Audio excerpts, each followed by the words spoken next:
ሜሮኒ ምን አስበህ ነው? ይቅርታ አድርጌልኝና እናንተ አንድ ሰው በሚተኛበት እየፈለጋችሁት ከሆነ በጣም ከባድ ነው። ተኝታችሁ ንጽጽር ማድረግ አለባችሁ ማለት ነው። በህልም መሆን አለበት እንደማለት ነው። እንደናንተ ልጁ እኔ እንዴት? ሪካርዱን አይቼዋለሁ። ቁጭ ኧረ ብሎ እባክህ እኮ እሱን ቆይ ክሊየሪፋይ ለማድረግ ነው የገባሁት። እሺ አንተ እኔ ንገረኝ። እኔ አሉ ከታች ያለው ሰውየው ወንድነትን ለማረጋገጥ አንተ እንትን ማድረግ የለብኝም እኮ እ? የእኔ ወንድነት ከተጠራጠርክበት ሂድና እንትንህን ሌላ ቦታ ላይ የፈለከው ነገር አድርግ ወንድሜ፣ እኔ ጋር አትምጣ። ለማንኛውም ሰው በሚተኛበት ሰዓት ከሆነ ንጽጽር ምንድነው ሰው የምትፈልጉት ተኝታችሁ በህልም አድርጉት። በነገሮች ላይ እውነት ለመናገር ሜሮን አንድ ሰው እኔ ለንጽጽር እንትን እያደረግኩ አይደለም። እኔ ሪከርዱን አይቼዋለሁ። በቤታቸው ገብቶ በራሳቸው ቤት ማለት ነው እዚህ ጋር ንጽጽር እናድርግ ብሎ ማለት ማንንም ሰው የማያደርገው ነገር ነው። ገብቶሻል? በራሳቸው ቤት እኔ መጥቻለሁ እናድርግ ማለት ይሄ ማንንም ሰው የማያደርገው ነገር ነው። እንደውም እሱ ምንድነው ፖለቲካ እንደሚሰራበት ሌላ ነገር እንደሚደረግ ፖለቲካ የሚባልሽ ቀል ይቀለዳል፣ ብዙ ነገር ይደረጋል፣ ስሜታዊ ያደርጓል፣ ብዙ ነገር አለ። በነገሮች ላይ በእንደዚህ አይነት ጉዳይ ማለት ነው ሁሉም ሰው ፍትሃዊ አይደለም፣ ሁሉም ሰው በትህትና አይደለም ንጽጽር የሚባለው ነገር የሚደረገውና የድፍረታችሁ ድፍረት ግን እውነት ለመናገር ድፍረታችሁ ድፍረት እኔ ይቅርታ አድርግልኝ ሜሮን ከምሬ ነው። እንዴት ነው አንድ ሰው አንድ አምላክና ሶስት አማልክትን ርዕስ ተይዞ ንጽጽር እናደርግ የሚባለው? የማይሆን ነገር እኮ ነው። አይሆንም እኮ በፍጹም የማይሆን ነገር ቢኖር ሶስትና አንድ የሚባለው ነገር ነው። በቃ ሊሆን አይችልም። በቃ እኔ እንደዚህ አይነት ነገር እውነትነቱን እንድናቅ ብለው ቁጭ ብለው የሚያዳምጡ ሰዎች የጤናቸው ችግር ያሳስበኛል ሁላ። ምን አይነት የተመታ ትውልድ ነው ብዬ ነው እንትን የማደርገው እኔ የምወስነው ማለት ዝም ብዬ ማለት ምንም እኮ የሚነጻጸር ነገር እኮ የለውም። ሶስትና አንድ አምላክና ሰው የሚነጻጸር ነገር እኮ የለውም። ገብቶሻል? የሞተና የማይሞት ያልነበረና የነበረ የሚኖርና የማይኖር ሶስትና አንድ ሰውና አምላክ ኃያልና ደካማ የማይበላና የሚበላና የሚያስበላ የማይሆን ነገር እኮ ነው። በፍጹም የማይገናኝ ነገር ነው። ለማንኛውም ይሜ ብያለሁ። ዝም ብዬ ነው ጣል ያደረኩት፣ ግን እንደዛ ነው። ይገባኛል። እሺ እኔ ማሰብ ልስጥ አሁን ያልከው ላይ ማለት ነው። ባይዘወይ ንጽጽር እንዲህ አይነት ዲቤት ሲደረግ ማወዳደር ሳይሆን የትኛው ሎጂካል ነው በሚል ነው። ወን ከምሱ ላይክ ትሪኒቲ እና ተውሂድ ሰው ዲቤት ሲገባ የትኛው ሃይማኖት የተሻለ ነው ሳይሆን ሞር ኦፍ ላይክ ሎጂካሊ ስክሪፕቹዋሊ እና እንዴት ነው የትኛው ሜክ ሴንስ ያደርጋል ለማለት ነው እንጂ ያው ዲስሪስፔክት ምናምን የለውም። ይሄኛው እንትና ይተኛል ያኛው እንትን ይላል ለማለት ሳይሆን የትኛው ሎጂካል ነው ነው ቤሲክሊ። እንዲህ አይነት ዲቤቶች ደግሞ በእኛ ሀገር ላይ ብቻ ሳይሆን ሌላም ሀገር ላይ ይካሄዳል። እሱ ኖርማል ፕራክቲስ ነው እና ይኸው ነው እንግዲህ ሌላ እና ሼር ተደርጎልኝ ያው ላይቭ ገብቻለሁ። ላይክ ላስት ሚኒት ላይ የሆነውን ነገር አይቻለሁ። ቤሲክሊ ያው ጥሎ ሄደ እና ልጁም በቃ እኔ እሺ የምለው ስላልመሰለው ነው ሄደው ነው ያለው። እንደዚህ አይነት ነገር የተናገረው ለምን እሱ ራሱን ንጽጽር የጠራው ይሄንን እናንተ ክርስቲያኖች ለምንድነው ዲቤት ማታረጉት ለምንድነው ምትፈሩኝ ምናምን የሚባል ነገር ተነስቶ ነበር። ሰምቻለሁኝ፣ እዛው ነበርኩኝ። ከዛ በቃ ይነዋት ልጁ ስለወረደ እኔ እቀበላለሁ ብሎ አንዱ ክርስቲያን ገባ ማለት ነው። ኦነስትሊ በቃ ችግር የለውም እኔ ያረጋለሁ አለው። እንዲህ ከፈለክማ ችግር የለውም ሲለው ከዛ ርዕሱ ሲመረጥ ድራፕ አድርጎ ሄደ። ለምን ሄደ? ምን ብሎ ሄደ? መስገድ አለብኝ ብሎ ከዛ ልጁ ራሱ ታዲያ መስገድ ከነበረብህ ለምንድን ነው ታዲያ ዲቤት ካላረጋችሁኝ ያልከው አለው። አሚን ይሄ ቫሊድ ኩዌስችን ነው። እናስ እኮ እንደናንተ መሰላችሁ አምላኩን ረስቶ ንጽጽር አምላኩን የሚሰብክ መሰላችሁ? እንዲያመለክ እኮ ነው አምላኩን የሚሰብከው። እንደናንተ መቅናት ነበረባችሁ እኮ በዚህ እኮ በእውነት መቃጠል ነው የነበረባችሁ በዚህ። አምላኬን እያመለኩ ነው አምላኬን የምሰብከው ካለ ይህ ትልቅ ነገር ነው። ገብቶኛል? ትልቅ ነገር ነው እና ራሱ ይመልስልሽ እንዴት እንደሆነ ነገሩ። የተነሳው ለመሰለ ቦታው ላይ ነበርኩኝ አለ። ምን አለ መሰለ፣ ለምንድን ነው የምትፈሩኝ? እኔ ይኸው እዚሁ እናንተ ጋር የጂ ዲቤት አላደርግም፣ ይኸው እዚሁ ልጅቷ ፌር ናት፣ ለምን አናደርግም እዚሁ ሲላቸው፣ አንደኛው እኔ አይደለሁ ሬዲ አይደለሁም በቃ ልወርድ ነው አለ። ከዛ አንደኛው በቃ ይሄን ከፈለግከው ይሄን ያህል እኔ ለምን አልሆንም ብሎ ራሱን አስቀመጠ እዛ ጋር። ሰው ምንድነው ልጁ የሚያለው ታዲያ ስግደት ከነበረብህ እነ ፈርስት ፕሌስ ለምን ዲቤት አርጉኝ ብለህ ብዙ ጊዜ ተናገር ካለው ልክ አይደለም ልጁ። ከዛ ልክ ተውሂድና ትሪኒቲ ርዕሱ በዕጣ ሲወጣ በቃ መስገድ አለብኝ ብሎ ጠፋ። ከዛ 15 ደቂቃ 20 ደቂቃ ስጡኝ ነው እንደውም ያለው እመለሳለሁ ብሎ ነበር። ከዛ ልጅቷም በቃ ከተመለሰ እንጠብቀዋለሽ ቢጠበቅ የለም። በነገራችን ላይ ልጁ አሁን ንጽጽር ነገር ያው ልጁም ላይ እዛም ንጽጽር ራሱ ይነግርሻል። ግን ማወቅ ያለባችሁ ነገር ምንድነው? እውነት ለመናገር አሁን እኔ ባለፈው ጥሪ ሲያቀርብ የነበረው ሰው አያቱ ይሆናል። አሁን እኮ የ16 ዓመት ህፃን ልጅ እኮ ነው በዚህ ልክ እንትን የምታድርጉት። እውነት ለመናገር 16 መሆኑ ጥሩ ነው። ይሄ እንትና ልብ አለው ማለት ነው። ዳስ ገድ እኮ በጣም የሚገርም እኮ ነው። ሲቀጥል እኔ ምንድነው ሌላ ሰው ቢሆን አያደርገውም። ለምን መሰለሽ? እኔ እውነት ልንገርሽ ፍትሃውያን አይደላችሁም። አንቺ አይደለም ዝም ብለሽ እንትን ስላልሽ ነው እንጂ ከነሱ ጋር እየደመርኩሽ ነው እንጂ ፍትሃዊ አይደሉም እነሱ እውነትን ፍለጋ አይደለም እንደዛ የሚያደርጉት።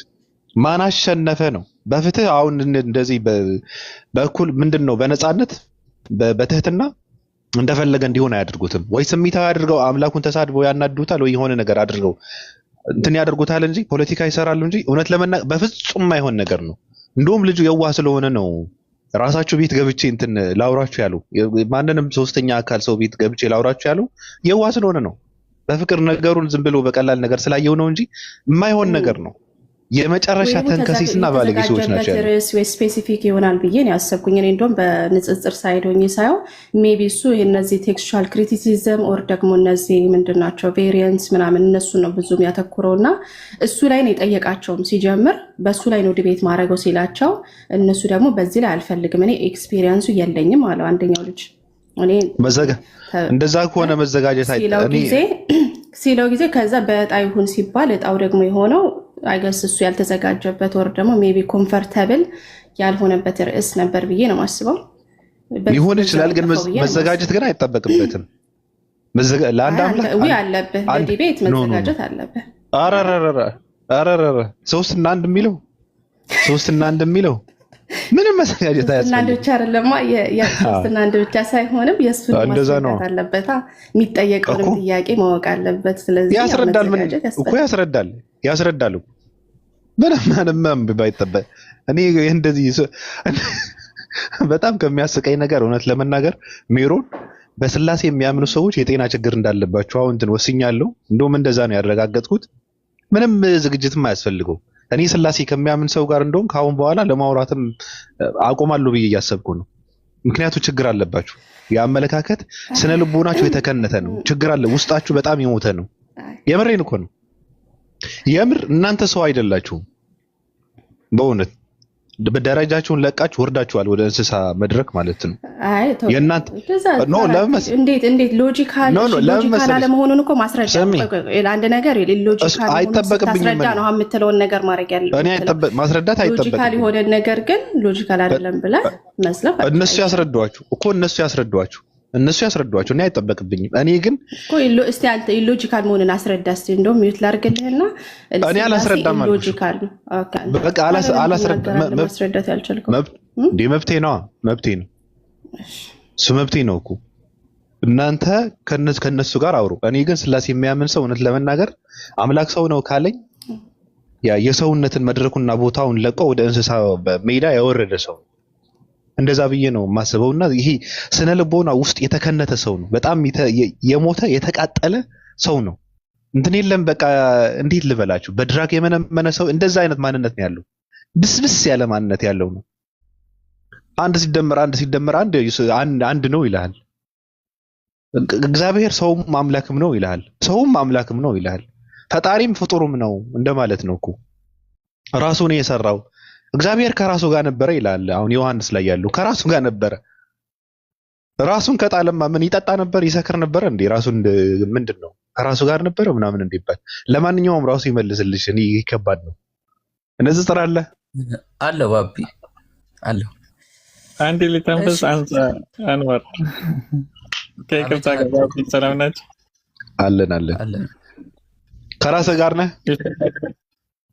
እኔ አዎ ከራሴ ጋር ነኝ ባቢ በቦታው ስለነበርኩ ነው። እሺ ነገር እሱ ችግር የለውም። አይ እኔ እኮ እንትን አይደለም ከራስ ጋር ከሆንክ ቀጥል ብዬ ነው። ያው እንትና ታሊብም ከንጽጽር ዘንድ ነበረ ከምንለው ታሊብም ዛሊም ዘንድ ነበረ ብለን ይዘነዋል። ቀጥል። ኖ የሚገርመው ነገር እንደ ትልቅነቷ ደስ ይል ነበር። በጣም ስቃ አፍይዛ ነበር የገባችው። አንድ ነጥብ አንደኛው ያለችው ደግሞ መጨረሻ ላይ ነው የገባሁት ያለችው። 2 ነጥብ መጨረሻ ላይ የደረሰ ሰው እንዴት ነው ፍርድ የሚሰጠው? ሌላው ደግሞ የሱን የንጽጽርን ስም አጥንታ ይዛ የወገኖቿን ስም እንዴት አላያዘችም? አታውቃቸውም እነሱ። ሶስተኛ አንወር ወንድማችን ጀግና ነው። ጆኒ ቤት ነው በራሱ ሰው የቤትም ደግሞ አናግሮት እምቢ ብሎታል። ጆኒ ቤትም እምቢ ብሎ ወርዷል። ይሄን እንደ ውርደት ለምን አልተቀበለችው? 3 አራተኛው ነጥብ ልጁ ሰላት ነው አላህን ነው የሚገዛው። ለንጽጽር ብሎ ሰላቱን ትቶ ቁጭ ብሎ ከሱ ጋር አይነጻጸርም። ሲጀመር ደግሞ በተውሂድና በስላሴ ሲለ ድሮውንም አልፈለገም ነበር። እጣ ተጥሎ ነው የወጣው። እጣው ሰላት ይሄዳለው የሚለውን አመቻች አድርጎ ፖለቲካ ሰራበት። ለምን ድሮውንም እየፈራ ነበር። በዛ መነጻጸር አልፈለገም። እሷም መስክራለች። ጆኒም ካለች ትምጣና ተመስከር። ይሄንን ነው ማለት የምፈልገው። ወንድሜ አንወር ቀጥል። ጀዛከላህ ኸይር። ልጁ ማን ነው? እዛ ጋር የነበረ ልጅ ራሱ ነው? ራሱ እንዳይሆን ብቻ አሁን ነው ብሎክ ማደርጋት ሜሮንን ዮሐንስ ነበረ። ዮሐንስ ወረደ አልወያይም ብሎ ሌላ ሰው ነው እንተና ዮናታን ታውቃለህ? ዮናታን ማለት የፎይ በግኗ ምን ልበል ከዚህ በላይ የሆነ ጩጮ ልጅ አላውቀውም። ዮናታን የሚባል ልጅ ዮናታን አክሊል ነው ማለት ለኢብሮ የውይይት ጥሪ ያቀረበለት የሆነ ልጅ። ከዛ ኢብሮ ውር አትበሉ እናንተ ገና እናንተ መምህሮቻችን ጥሩት ያለው ትዝ ካለ አላውቃቸውም እኮ እኔ ብዙ እኮ አላውቃቸውም። እና ብቻ እሱ ነበረ አልወያይ ሲጀመር እሱን አልፈለገም። ሲቀጥል ደግሞ ዮሐንስ ነው ይሄንን ነበር ያየሽው መጨረሻ ላይ ግን በመምጣትሽ በጣም ያሳዝናል እንጂ አቅራቢው የውይይት ጥሪ ዮሐንስ ነበር። ይሄኛው ማለት ነው እዚህ ጋር የሚታይሽ ይሄ ልጅ ነበረ። የውይይት ጥሪ ያቀረበልኝ ተቀበልኩኝ እና እንወያይ አልኩት። በኮስት የግድ በኮስት መሆን አለበት አለ። በኮስት ሰውና ቤቱ ድረስ ሄጃለሁ። እዛ ጃኒ ቤት መጥቶ ነበረ። የሆነ ቤት ደግሞ ሉቅሚ ቤት ነበረ። የመጀመሪያ ቀን አቅርቦ በዛው ሄደ። ተውኩት። ከዛ በኋላ ሰላት ከመስገዴ በፊት 20 ደቂቃ ይቀረው ነበር። 20 ደቂቃ ወራው ከወገናችን ከዚህ ጋር ሲጨቃጨቅ እነሱ ለካ ታይም እየፈጁ ነበር። ከዛ 30 ሰዓት ደረሰ። 1-2 ደቂቃ ቀረ 10 ደቂቃ ቀረው ማለት ነው 30 ሰዓት መጀመሪያ እጣው ገና እስከሚወጣ ገና እጣውን እንትን እስከምትል ለአዛን 1 ደቂቃ ቀረ 1 ደቂቃ ማለት ነው። በዛ በ1 ደቂቃ ውስጥ ከመግሪብ በኋላ አልኩት ከመግሪብ በኋላ ከታቾኝ ነበረ ግን እሱ ወርዷል። እንዴት እንደወረደ ባላቅም ማለት ነው። ከመግሪብ በኋላ መስጂድ ነበርኩ። እዛ ሆኜ ለራሱ ከታቾኝ ልገባ ስል የለም። ከዛ በኋላ እንትን አልኩ። አንደኛ ነገር ደግሞ ከዲቪ ሰላት ይቀርማል። ምክንያቱም ሰላት የታዘዝንበት ስለሆነ ማለት ነው። አምላክን መገዛት በእስልምና እንደምታውቂው ግዴታ ነው። 5 ወቅት ሰላት መስገድ ግዴታ ነው። አንድ ሰው እንደ ሐዲሱን ቦታውን ባላቀውም ማለት በዑለሞች ዘንድ የተለያየ ኺላፍን ቢኖርበት አንድ ሰው አንድ ሰላት ካለፈው ወይንም ደግሞ አውቆ ካሳለፈ ምንድነው ያሰው ካፊር ነው ተብሏል። ስለዚህ ይህንን በዛ ምክንያት ነውና ለውይይት ከፈለገ አሁን መምጣት ይችላል። ዮናታን የተባለው ልጅ በዛ ርዕስ ማለት ተውሂድ እንደ ስላሴ በሚለው ቀጥል ባብ። አይ በቃ እኔ ምንም ማውራው እኮ የለም። ሜሮን ሰምተሻል አለሽ? ሜሮን አሁን ያወጣው ልጅ ዮሐንስ የሚባለው ምን አለ መሰል አልፈልግም አለ። በቃ አይ ቲንክ ብዙ ጊዜ ደጋግመህ ስትጠይቀው ራሱ እኔ አልፈልግም ሬዲም አይደለሁም እንደዛ አይነት ነገር አይ ቲንክ ያለው አይደል? ጥሪ እኮ ነው ያደረገው ሜሮን። ታዲያ ራሱ ጥሪ አድርጎ ነበር እኮ። አላረግም ነው ያለው። አይ እኮ አለ እንደዚህ ጋር አላረግም አለ። እዚህ ቤት ነው አይ ቲንክ እንደዛ ነው መሰለኝ ያለው። አላረግም አለው። ከዛ የሆነ ልጅ ነበር በራሱ ቤት ሜሮኒ፣ አሁን ረጋ ብለሽ በራሱ ቤት ገብቶ ና እናድርግ ሲለው ሪካርዱን አይቼዋለሁ። እምቢ አለ እና ምንድነው የምትፈልገው? ኦኬ እሱ ሌላ ነው። ከዛ ይሄ ዮሐንስ የሚባለው እዛ ቤት ተገናኝቶ አሁን ያሉበት ቤት ተገናኝቶ ሲጠያየቁ እኔ አላረግህም ዛሬ አምናገነዶት ሲለው ሌላ ልጅ በቃ እሱ ካላረገ ችግር የለም ውረድ አለችው። ወረደ ማለት ነው። ያኛው ዮሐንስ ወረደ። ሲወርድ ሌላ ልጅ መጥቶ እዛ የነበረ ገስት ላይ ነበረ። በቃ እኔ ያረጋለሁ ችግር የለውም አለ። እሺ አርገኝ ምናምን አለ። በዛ ሳድረሱ አርገኝ ብለኸዋል ንጽጽር። ከዛ በቃ እኔ ዕጣ ላውጣላችሁ አለችና ውስጧ ዕጣ ወጣች። ዕጣ እስኪወጣ ድረስ ማንም ሰው ዲሳግሪ አላረገም ማለት በቃ እኔ አልችልም፣ ዛሬ ግን በቃ ሌላ ቀን እናድርገው አላለም ንጽጽር። ዕጣ አውጥታ ወረቀት ጽፋ እስክትሰጥ ድረስ ለምን አልነገርካትም ነው ያሉት። እነሱም እንደዛ ነው ያሉት። ዕጣ ስታወጣ ነበርሽ አንቺ? ጆሮ ሰምቶ ነበር ወይስ አልሰማም? ከነበርሽና አራት ነገር ጽፋለች። ከመግሪብ በኋላ ይሁን ብያለሁ አላልኩም ሜሮን ብለሃል። ከዛ በኋላ ተመለስክ ወይ ነው ተመለስክ እኮ ከታችሁኝ እያየሁ ነበር። ከሌለ ምን ልሰራ ነው የምገባው? ልጁ ኦኬ ጠብቀው ወጣ መሰለኝ ልጁ። ከስንት ደቂቃ በኋላ ተመለስክ አንተ? ስንት ሰዓት መጣሁ መሰለሽ? ከመስጂድ እዛው እንጂ ያለው ነው እንደውም ልገባ የነበረው ማለት ነው። 1 ሰዓት ከ18 አካባቢ እንደዛ አካባቢ ገስት ላይ ልገባ ስመጣ አልነበረም፣ ሌላ ቶፒክ ተጀምሮ ነበር። ተውኩት። መጥቶ እና እኔ እናንተ ምናምን ሲልህ አይደረግም እኮ ምን እንደፈለገ አይታወቅም። ምን ፖለቲካ ይሰራል አይታወቅም። ሊያሰድብ ይችላል፣ ሊሳደብ ይችላል። ብዙ ነገር አለ። ገብቶሻል? ማንነቱን ሳታውቀው ሰውየውን ሳታውቀው ሳትዘጋጅበት ራሱ ማለት ነው አይደረግም እኮ። አላደርግም የማለት መብት እኮ አለው እኮ። ገብቶሻል? ሙሉ ነበር። እንደዛ ቢያደርገው ኖሮ ሰው ሌላ ነገር አይመስልም። አሁን እዛ ጋር አንተን ስለማላቅ እንዲህ ነበር ማለት የነበረብህ። እንደገና ደግሞ አሁን 4 ርዕስ ተነስቷል።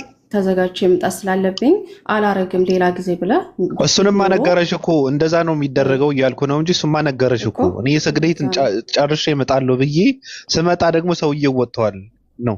ስለዚህ ሜሮን ፖለቲካ አትስሪ፣ ችግር የለውም ታይ። ፖለቲካ እየሰራች ነው ፖለቲካ ኖ አይደለም። ፌር ፖለቲካ እየሰራች ለሱ ፌር አደረኩለት። እሱን ራሱ እኮ ለሱ ራሱ እኮ ለንጽጽር እኮ ተደግፌ ነው የማወራው። እኔ ራሱ አላደርግም። ለምን አንድ ያልተዘጋጁበትን ርዕስ አምጥቶ እዙ በቃ ላይቭ ላይ ዲቤት እናድርግ ላይ ነው የምለው። ለምን እንዴ አልተዘጋጀሁበትም አላለም። ሶርስም ያስፈልጋል ብዙ ነገር አላለም። አልተዘጋጀሁም ብያለሁ እንደ ሜሮን ኖ ብትል ራሱ መጥፎ አይደለም እያልኩ ነው። እስ ኦኬ ብትል ራሱ እያልኩ ነው። አንተን እኮ እየደገፍኩ እኮ ነው። በዚህ ሳይድ ላይ እንደዛ አልምለው። አሁን ዝም ብሎ ራንደም ዕጣ ወጥቶ በዚህ ርዕስ ተወያዩ የሚባል ነገር ራሱ አይገባኝም። እንዴ ሰው ምን መሰለሽ ሜሮን እዛ ላይ ማለት ሳይዘጋጅበት እንዴት ቤት ያደርጋል? ርዕስ መረጥን አይደለ? 4 ርዕስ ተመርጦ ነበር። ተውሂድ እንደ ስላሴ እና አንዱን ባላስታው ነቢያት በክርስትናና በእስልምና፣ እሱ ደግሞ ያቀረበው ግድያ በእስልምናና በክርስትናና ዝሙት በእስልምናና በክርስትና ነበር። ከዛ ትሪኒቲ ኤንድ ተውሂድ የኔ ምርጫ ነበረ። በዛን ሰዓት ሁላ ዝግጁ ነበርኩ። ግን አንድ ሰው በአንድ ደቂቃ ውስጥ ምን አድርጎ ሊወጣ ሜሮን? ያው በቃ እንዳልከው ነው። አልተመቸህም። በቃ አይገስ እነሱ እኔ እኮ ከእነሱ ፐርስፔክቲቭ እያወራህ ነው እንጂ እኔ አስቤ ምናምን አይደለም። እዛ ግን የነበሩት ሰዎች ሲሉ የነበረው ነው። እንዴት ልጁም አለ አይገስ እሺ ምለው ስላልመሰለው ነው የተቀበለው ዲቤቱን ምናምን ስላለ እኔ እኮ የእነሱን ሀሳብ እየነገርኩ ነው እዚህ ጋር የኔን ሀሳብ እኮ አይደለም። እና አንተ ደግሞ ክሊር አድርገኸዋል። ነበርኩኝ ብለሃል እዛ። በቃ በዚሁ እንቋጨው ማለት ነው። ችግር የለውም። እነሱ ፖለቲካን የሰሩት ገብቶሻል። እነሱ ያበኩትን ፖለቲካ አንቺ እየጋገርሽው ነው ሜሮን። መረዳት ነው ያለብሽ። አረረና በቃ አሁን ንጽጽር ልጁ ነው ፉል ያገኛል ሌላ ጊዜ። አሁንም ምንድነው አሁን በነገራችን ላይ አሁንም የሚባል ነገር የለም። በነገራችን ላይ ንጽጽር እንደዛ አይነት ሰው አትሁን። ገብቷል። በዚህ ልክ እንትን የዋህ መሆን የለብህም። ማንንም ሰው እየተከተልክ ማንንም ሰው ቤት እየገባ እሱ መብትህ ነው። እንደመሰልህን ማድረግ ትችላለህ፣ ግን ትክክል አይደለም ለአንተ ለራስህ ማለት ነው። አሁን ጆን የሚባለው አንድ ጉማሬ ከንፈር ጋር ገብተህ ዕጣ እንትን እናድርግ ፖለቲካ ነው የሚፈልገው፣ ትኩረት ነው የሚፈልገው። ስለሌላ ምንም እንትን አያሰራም። ራሱ እኮ ሰውዬ ወንድ ይሁን ሴት አላውቅም፣ ወንድ ነው የሚመስለው ከንፈሩ ምናምን። አሁን እሱ ቤት ገብተህ ምንም የምታደርገው ነገር እኮ የለም። ገብተዋል። ስርዓት ያለው ሰዎች ካሉ ፍትሃዊ የሆኑ ሰዎች ካሉ ገብተህ እንትን ማድረግ ነው። ገብቷል። ሲቀጥል ደግሞ አባቶችን መዳፈር የለብን። ትልልቅ ሰዎችን እውነት ለመናገር እኔ እንደ አንድ ወንድም ስመክረህ ትልልቅ ሰዎችን መዳፈር የለብን። ብትረገማለህ እኮ ትረገማለህ፣ እግርህን ሊጣመም ይችላል። ገብቷል። አያቶች ናቸው። አሁን ጆ የሚባሉ ሜሮን አሁን ታደርሳለች፣ ትወልዳለች ዝም ብላ። የምሬን ነው። ስለዚህ መዳፈር የለብህም። አሁን ሜሮን ስትነግረህ ይቅርታ እናቴ ምን አጥፍቼ ነው፣ ትልቅ ሴት ነሽ፣ እኔ ወድሻለሁ፣ ገና ልጅ ስለሆንኩ ነው፣ የልጅ ጸባይ ነው ምናምን ብለህ ነው እንትን ማድረግ ያለብህ። ሰምተኛ ንጽጽር። አባቢ አመሰግናለሁ። 7 ሴንቸሪ መሰለኝ እንዴ ባቢሎን እድሜያታ 7 ሴንቸሪ ላይ ያለ መሰለኝ እንዴ?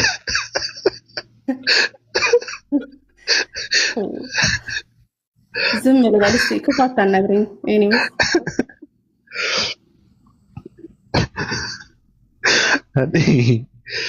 እንዴት ነሽ ግን? ባለፈው እኮ ጨምቀው ጉድሽን እንትን አድርገው ነው ያባረሩሽ እና አሳዝነሽ ነበረ። ባለፈው አንቺ ጋር ለመደረብ ነው እንትን ሳደርግ የነበረው እና ባለፈው ምንም አልቀረብሽም። በቃ 2 ቀን ነው እንደው እኔ ተመልሰሽ ነፍስ ዘርተሽ መምጣትሽ እኔ በጣም ነው የገረመኝ። እውነት ለመናገር ሜሮን ግን ተስፋ አትቆርጪም? ኧረ እኔ ራስዎን ዲቤት ፈልጋለሁ። ተስፋ ከማን ጋር ለመግባት ራሱ እያሰብኩ ነው። አንተ ተስፋ ትቆርጫለሽ ትለኛለህ እንዴ? ለምን ተስፋ ትቆርጠው? ከማን ጋር ነው ዲቤት የምታደርጊው? እኔ እንጃ። ወይፈር ማለት አይደለም ሰው ሳይሆን ከየትኛው ሃይማኖት ማለት ነው? ከሁሉም እኔ ችግር የለብኝም። ኤቲዝም ስፔሻልቲ ማረገው ኤቲዝም እና ሙስሊም እና በቃ ሁለቱ ሞር ኮምፈርታብል የሆንኩት ኤቲዝም እና አይ ሌሎቹን ገና ማስተር አላረግንም እና ቆይ ስናረግ ወደፊት እሺ። ስሚ አባትሽ ወታደር ነው?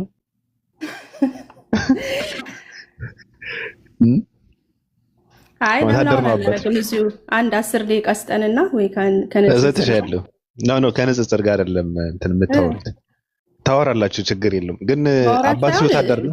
ዲቤቲንግ ከሆነ ብቻ ነው። አለዛ ይቅርብ። ገብቶኛል። ታወራላችሁ የምልሽ እኮ ለዛ ነው። በማውራት ነው ታዲያ። በፈስ ነው እንዴ? እሺ ችግር የለም። እሺ አባትሽ ወታደር ነው? አለ ምንድነው?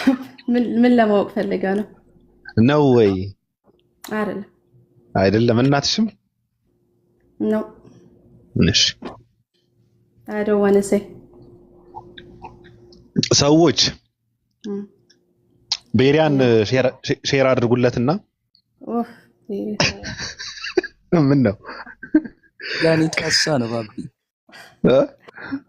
ቤሪያን እኮ አጣጥበን እኮ አስተን ሻንጣ ውስጥ ከተንቆልፈን እኮ ወደ ክፍለ ሀገር ልከ ነው ባለፈው። ቤሪያን ነው አይሸነፍም። በጣም እኔ ሐሳቡ ይመቸኛል በነገራችን ላይ። በዛ ልክ ደግሞ ለዓላማው ድርቅ ማለቱ ተመችቶኛል። እኔ እውነት ለምን እንደዚህ አይነት ሰው ነው የምወደው ራሱ። እንዴ ባለፈው አፉ ተሳስሮ አይደል እንደ ሄደው? የት አውርተን ነው ከኔ ጋር? የት? እዚህ አንተ ቤት። እንዴ ሜሮን ድፍረትሽ! እኔ ቤት አፉ ተሳስሮ? አረ ሰዎች ሼር አድርጉለት። አረ ሼር አድርጉለት። አፉ ተሳስሮ ጭራሽ እኔ ቤት እኔ ቁጭ እያየሁ ነበር እኮ። እንደውም ለምንድን ነው በዚህ ልክ ምትራራላት ብዬ እኮ አይደል እንደወጣው በቃኝ። ጥያቄዎቹን ራሱ መች መለስሽለትና ነው? ጠየቀሽ በቃ እኔ ወስጄዋለሁ እዩ እያለ እኮ ነው ሲነግርሽ የነበረው። መልስ እንደሌለው ስለገባው ይሄ ነገር ማየት አለብሽ ማውን እያለ ነው ሲሰጥሽ የነበረው። አንተ ራሱ አልነገርኩም እንዴ? እሱ እኮ ግራ ገብቶት እኮ ነው ጥያቄ ስጠይቅ ራሱ ፕሬስ እያደረገኝ አልነበረ። ምክንያቱም ከተጠየቀው ጥያቄ የተነሳ ጥያቄ እንኳን መጠየቅ አቅቶት አፉ ተሳስሮ ለምንድን ነው እንዲያረከው አላልከውም እንዴ አንተ? አዎ እየቀለድሽ ነው እንዴ? እኔ ቀላል መሰለኝ። የምር እኮ ነው።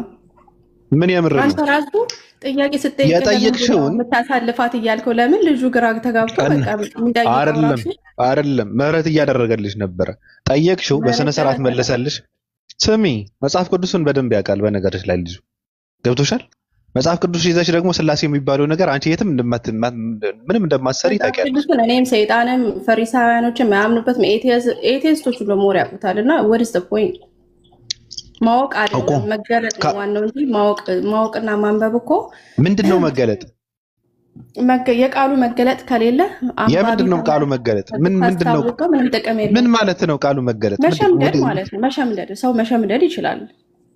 መሸምደድ ይችላል የሚባል ነገር እኮ አይደለም። ሲመልስልሽ የነበረው ስለሚሸመድድ እኮ አይደለም፣ ስለተገለጠለት መሰለኝ።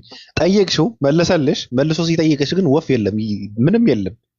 እሺ መገለጥ ማለት ምን መሰለህ? ለምሳሌ ዮሐንስ 1:1 እያስረዳኸው አይ በተስፋ ነው ሲልህ የቃሉ መገለጥ አልነበረውም በዛ ሰዓት ማለት ነው። ስለዚህ የራሱን ኢንተርፕሬሽን ዮሐንስ 1:1 ላይ ሳይሆን የተስፋ ቃል ሲልሽ የነበረው 14 ላይ ያለው ነው። ምንድነው እንትንም ስጋ ለበሰ ስጋ ሆነ ምናምን የሚለው ነው። እሱ ልክ ነው። ስጋ ሆነ የተባለው ልክ ነው። ቃልም ስጋ ሆነ የተባለው የተስፋ ቃል ነው ሲልሽ ነበረ። ልክ ነው። እና አሁን ዮሐንስ 1:1 ላይ ነው በመገለጥ ሰው ሊያስረዳሽ የሚገባው። እስኪ አንቺ አስረድ እስኪ እንዴት ነው? እሱ ብቻ አይደለም ፌል ያደረገበትን እኮ ጥቅሶች እኮ ነግረ ነው። እሱን አንደኛ። ሁለተኛ ነገር ደግሞ ኢየሱስ ክርስቶስ በእግዚአብሔር መልክ የሚለውን ጥቅስ ማለት ነው ምን ሊል ፈለገ? ሁሉ ሰው በእግዚአብሔር መልክ ነው ምናምን ሊል ፈለገ። ግን ኖ ቆላሲያስ 2 ላይ ስወስደው እዛ ቦታ ላይ ፍሪዝ አድርጎ ተቀመጠ። ምንም መመለስ አልቻለም። ሶስተኛ ራእይ 5 ላይ ወሰድኩትኝ። ራእይ 5 ላይ ምን አልኩትኝ? ለአብም የተሰጠው ስግደትና ለወልድ የተሰጠው ስግደት አንድ ነው ስለው አይ ለኢየሱስ ሲሆን እኮ ስለታረደ ነው እንዲህ የተሰገደለት ይለኛል። ምክንያቱን ንገረኝ አይደለም ያልኩ አልኩትኝ። ስንት ሰዓት ቆየን? 20 ደቂቃ ሙሉ እዛ ጋር ስንቆይ ዮሐንስ ስንት ላይ ራእይ ስንት ላይ ራእይ 5 ለምን ለአብ ለወልድ ቁጥር ስንት ነው? አይ ቲንክ ቁጥር ራእይ 5 13 ቦታ ነው የሚሮ 13 መሰለኝ። ለአብም ለወልድም ሲሰገድ ማለት ነው። የቱ ጋር ነው ያለው ታዲያ? ራእይ 5 ላይ ተቀመጠውና ለበጉ የሚወጣ ማለት ነው። ተሰገደል የሚላል እንዴ ታዲያ? እዛ አለ የቱ ጋር ነው ያለው? አንቺ ስግደት የአምልኮትን ያሳያል እንደሚሮን የት ነው ያለው ስግደት? አብሶሉትሊ ያሳያል። በዙፋኑ ላይ ላለውና ይላል ክሊርሊ ለበጉ ሰገዱለት። ስለዚህ በዙፋኑ ላይ ላለው ምን አይነት ስግደት ነው የሚሰገደው? የቱ ጋር ነው ያለው? እኔ ያላቀውም ሰገዱለት የሚል ስግደት አለ እንዴ? እዛ ጋር አለ አንዴ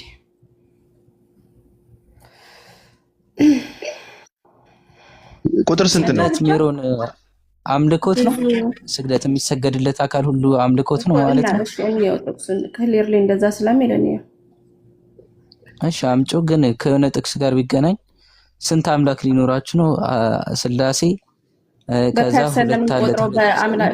በአምላክ ሳይሆን የምንቆጥረው በፐርሰን ነው የምንቆጥረው። እና አብና ወልድ ስንል we're referring to the persons not 2-3 ሌላ ምንነት ያላቸው አምላኮችን አይደለም የምንቆጥረው። በምንነት አንቆጥረው በማንነት ነው። ስለዚህ ኦሪጋን አብን ያበልጠዋል። እሺ ችግር እና ካበለጠ ምንም ልዩነት አይደለም። የሆነ ነገር እያዩ ስለሆነ አልሰማሁህም። ፖይንት አሁን ቤሪያ ሊመልስ ያልቻላቸውን ነገሮች እያወራ ነው። ስሙ በሌለበት ግን ስሙ ማንሳት አልፈልግም። ግን ያው ብዙ ዩኒታሪያኖች ዲባንክድ የሚደረጉበት ቃል ስለሆነ እሱን ብቻ ሪፈር አያረግም። ችግር የለም። እሺ ሬቨሌሽን 5:13 ልክ ነኝ። ምን ይላል? ክሊርሊ በእንግሊዘኛው to him who sits on a በአማርኛ አንብቢ። ቆይ አንዴ። እሺ ቆይ አንዳንዴ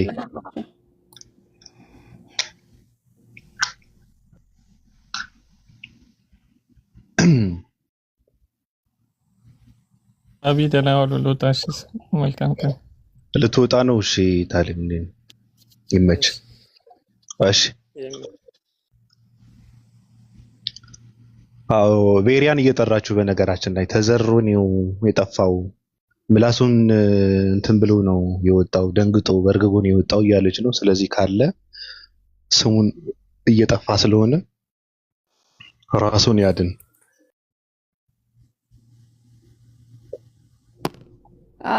ይሄም ራሱ ሌላ ሰላም ብያለሁ። ባቢ ሌሎቻችንም ሰላም አለይኩም። ሰላም ምን አልሽ? ወአለይኩም ሰላም። ጠፋብኝ ከአይምሮ ላይ። ያ ቤሲክሊ ጥቅሱ ክሊርሊ የሚለው በሰማይና በምድርም እስቲ የቱ ጋር እኔ ስግደት ቢባል ራእይ 5:13 ይኸው ላንብበው።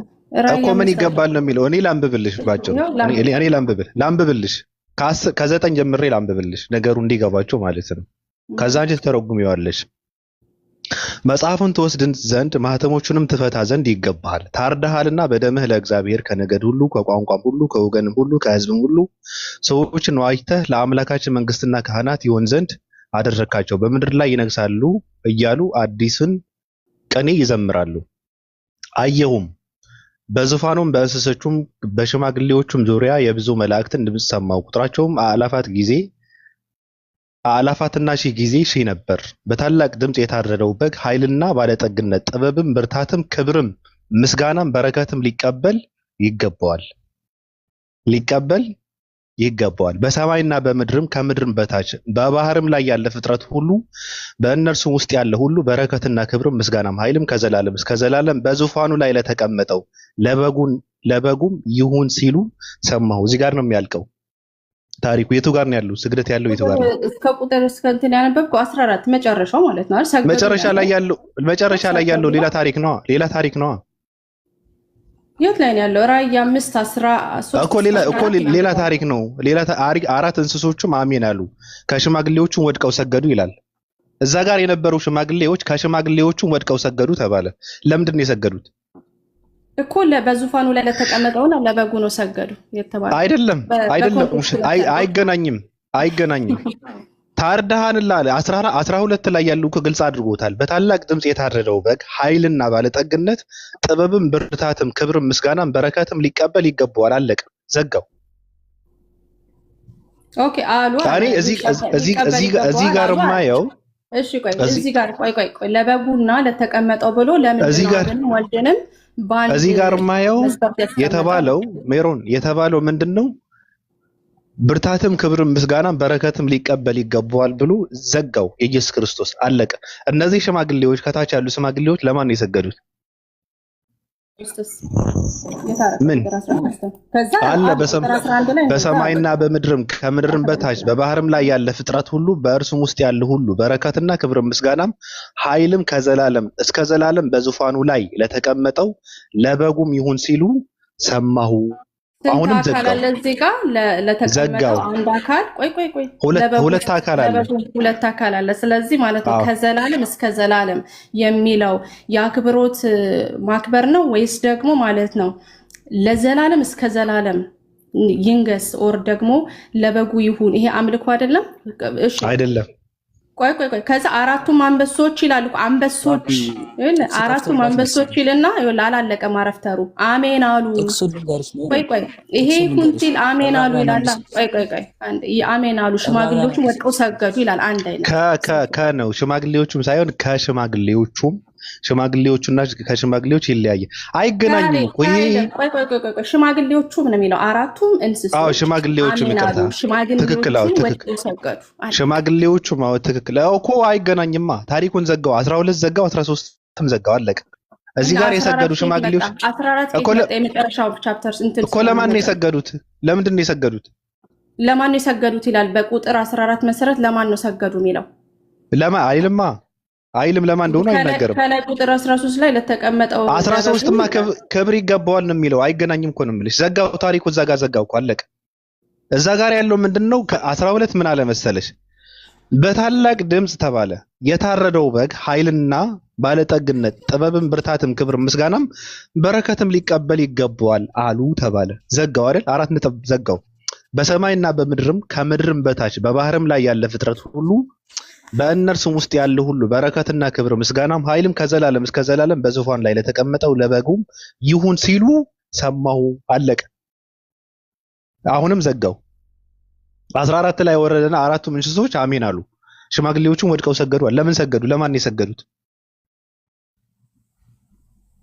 እና በዚህ መሰረት ለአብና ለታረደው በግ ኢየሱስ ክርስቶስ አይደለም ይነወት አይደለም ብለኸኛል አይደል? ቁጥር እዛው ራእይ ላይ ምዕራፍ 22 ቁጥር 3 ላይ ወስደሃለሁ።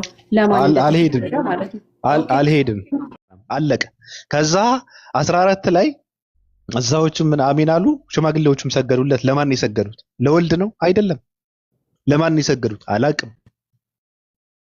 ለወልድ ግን ምንም ስግደት የሚያሳይ ነገር የለውም እዚህ ጋር በነገርሽ ላይ። እና እናንተ ምንድነው የምታደርጉት?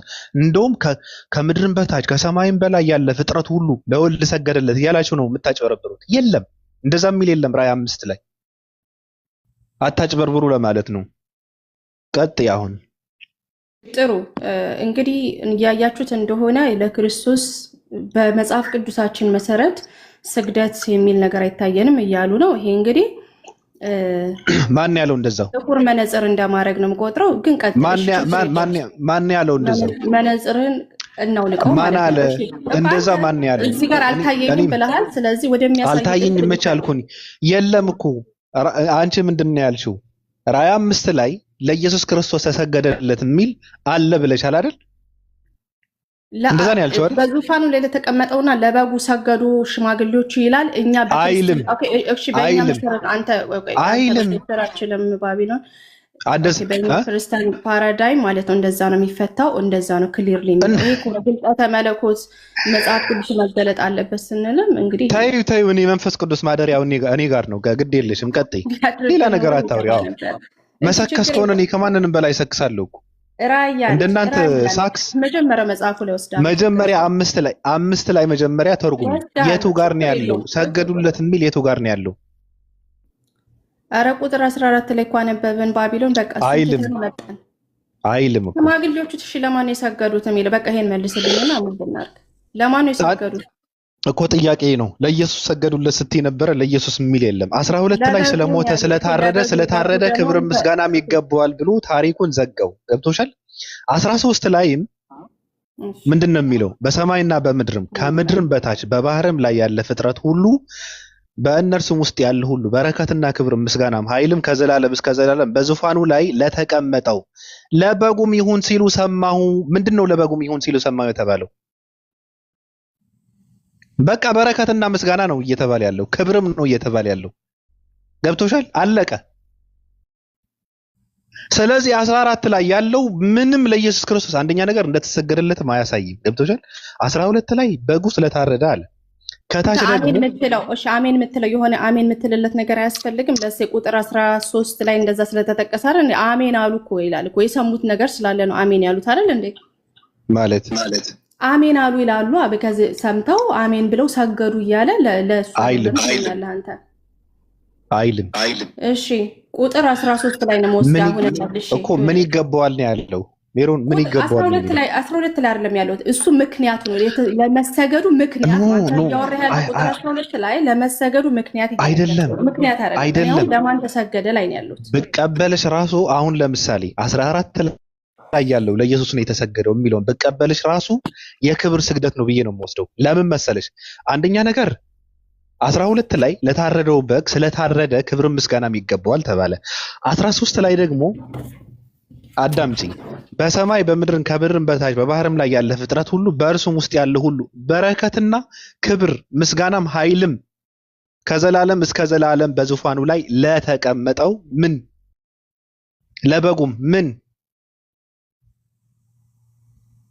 ክብር ምስጋናም ነው የሚለው ይገባዋል። አለቀ በቃ። ለበጉም ይሁን ሲሉ ሰማው አለ። ምን ክብር ምስጋናም። ስለዚህ 14 ላይ የተሰገደው የክብር ነው የአምልኮ ነው። ራሱ ለማን ነው? ራሱ ግልጽ አይደለም። ገብቶሻል? ለማን እንደሆነ ራሱ ግልጽ አይደለም። የክብር ነው የአምልኮ ነውም ግልጽ አይደለም። እንደውም እኔ ግልጽ ነው ራሱ ግልጽ ነው። ምንም እንትን የለውም። የክብር ነው ራሱ። ለማን ነው ግን? ለአብ ነው። በቃ ይሄ ነው። አታጭበርብሩ ነው።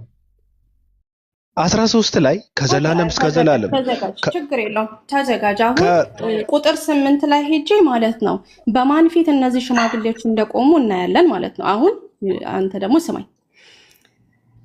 ቁጥር 8 ራእይ 5 ቁጥር 8 እንይላል። መጽሐፉንም በወሰደ ጊዜ 4ቱ እንስሶችና በኤሪያ መጣ 24ቱ ሽማግሌዎች በበጉ ፊት ቆሙ ይላል። እሺ የቆሙት በበጉ ፊት ነው። እያንዳንዳቸውም በበገና የቅዱሳን ጸሎት የሆነ ዕጣን የሞላበትን የወርቅ ዕቃ ያዙ ይላል። ስለዚህ በማፊት ነው እነዚህ ሽማግሌዎች የቆሙት ነው የሚለው በበጉ ፊት። ስለዚህ ቁጥር 14 ማንን ነው ሪፈር የሚያደርጉ? ሲሰግዱ ለማን? ለበጉ ነው። አለቀ። ሌላ አልሰግዱም። ኢየሱስ ቢመጣ ከፊት ለፊቱ እንደዚህ በፊቱ መቆሙ ቆሞ እኮ ነው ይል ሰገዱ ይላል። እኔ ቆማለሁ አልኩሽ ቆሞ እኮ ነበር፣ በበጉ ፊት አልሰገዱም። ክብር ይገባዋል። ለምን? ስለታረደ ክብር ይገባዋል። ለምን? ቁጥር 14 ክብር ይገባዋል አሉ ብቻ ነው የሚለው ወይስ ሰገዱ ይላል? ሰገዱ ይላል ወይስ ክብር ይገባዋል ብቻ አሉና ቁጥር 12 ላይ ቆሙ ይላል? ለማን? 12 ላይ ዘጋው። 4.13 ላይም ዘጋው። በፊቱ የቆሙት ሽማግሌዎች መልእክቱ ምንድነው? ሜሮን 12 ምንድነው? ምክንያት ነው አይደል? ስለታረደ ተባለ አይደል? ምክንያት ነው። 13 ላይስ ምንድነው? ማል ስለገባው በጣም ይቅርታ። በእንግሊዘኛው አበብ ይፍት ሜሮን በእንግሊዘኛው ስታነበው አንድ ነገር ላሲዝህ ቤሪያ። እሺ ቴንክ ዩ። እንግሊዘኛው ማን ነው የሚረዳው? እንደውም ወር ክሊር እኮ ነው። አማርኛ እኮ ነው ያስቸገረ። አንዴ ቤሪያ አለ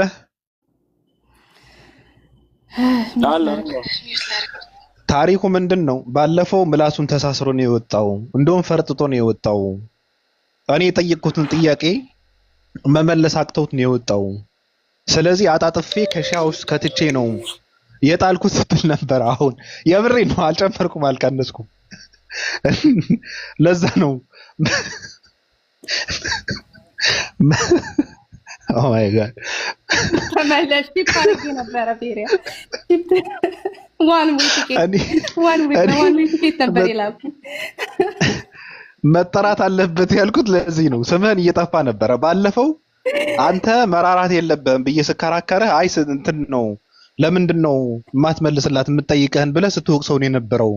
መመለስ ስላቃተው ነው ስትል ነበረና አሁን በትልቁ አድርግልሃለሁ። ቆይ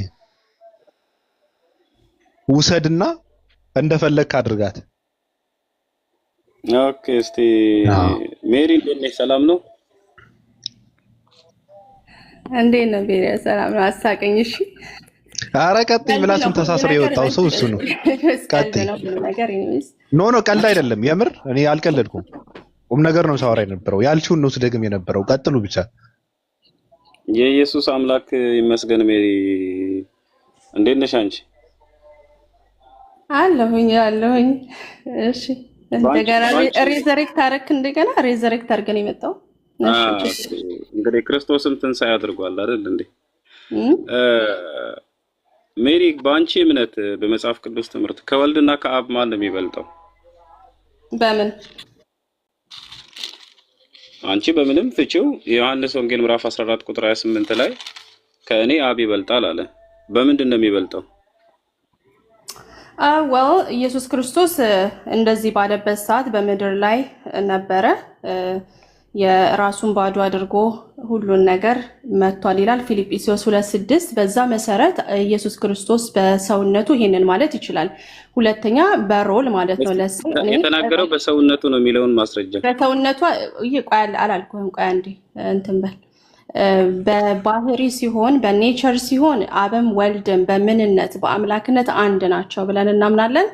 በት ኢየሱስ ክርስቶስ ይሄንን ሲናገር አባቱ ላይ ዲፔንድ እስካረገ ድረስ ሁሉን ነገር ደግሞ ራሱን ባዶ አድርጎ እስከመጣ ድረስ ይሄንን ማለት ይችላል። አብ ከኔ ይበልጣል ማለት ነው። በሮል ማለት ነው። ለዚህ አንተ አሁን ከአለቃ በሮል ታንሳለህ አይደለ? ምክንያቱም አንተ ሰራተኛ ልትሆን ትችላለህ፣ እሱ ደግሞ አለቃ ነው አይደለ? ስለዚህ በኔቸር ግን አንድ ነው፣ ሰው ናችሁ። ስለዚህ በዚህ መሰረት የወልድ አለቃ አብ ነው እያልሽ ነው? አይደለም፣ ራሱን ባዶ አድርጎ መጥቷል ብያለሁ። ቆይ እኮ ለምን መሰለ? የማዳን ስራን ለመስራት ብሎ ማለት ነው ራሱን ባዶ አድርጎ የባሪያን መልክ ለብሶ መጣ ይላል። ነው ባዶ ያደረገው ራሱ? ስለዚህ እኮ በአባቱ ትእዛዝ ውስጥ ከሆነ ማለት ነው ይሄንን ማለት ይችላል። ከምንድን ነው ባዶ የሆነው? ሜሮ ከመለኮትነት ነው ባዶ የሆነው? አይደለም፣ ባዶ አለ። መለኮትነቱን ለቀቀ ሳይሆን ማለት ነው ያንን ፕሪቪሌጅ ኦኬ፣ የአምላክነቱን ፕሪቪሌጅ ለምሳሌ ፎር ኤግዛምፕል ኢየሱስ ያልተመለከበት ጊዜ ነበር ነው ያልሻለሽው? አሁን የመመለክ ስልጣኑን ተወው። ኔቸርን እና እንትንን መለየት አለበት። ስለ ኔቸር ነው አሁን ችግራችን እየሆነ ያለው ምንድነው? ኢየሱስ ክርስቶስ እኔ አብ ከኔ ይበልጣል እኔ ኦር ደግሞ ሰሚት አድርጌያለሁ ኦር ደግሞ ሲል እንደዚህ ሲል ማለት ነው he's not talking about his nature or who he is as God። ታዲያ ከምንድን ነው የሚበልጠው? አብ ከኢየሱስ ከምኑ ነው የሚበልጠው? መልሼ እልሃለሁ። ምን ብለሽ መለሽ? ምን ብዬ ያወራሁት ነገር ምንድነው እስካሁን? እኔ ምክንያቱም መደጋገም አልፈልግም። ምን ብዬ ተናገርኩኝ? አብ የወልድ አለቃ ነው ያንቺ እምነት ማለት ነው? በስላሴ ትምህርት አብ የወልድ አለቃ ነው እያልሽ ነው?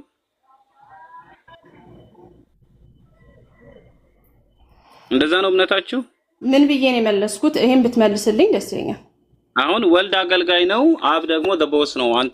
አንተ አለቃ ቢኖርህ ለአለቃ መታዘዝህ ምን አይደለም የባህሪ ልዩነት አይደለም ማለት። ስለዚህ አለቃዬ ለኔ አለቃ ነው፣ ባለስልጣን ነው፣ ያዘኛል፣ ከፈለገ ከተቋም ያባረረኛል፣ ከፈለገ ስራ ጨምሮ ይሰጠኛል። ስለዚህ የወልድ አለቃ በስላሴ ትምህርት የወልድ አለቃ አብ ነው እያልሽ ያለሽው?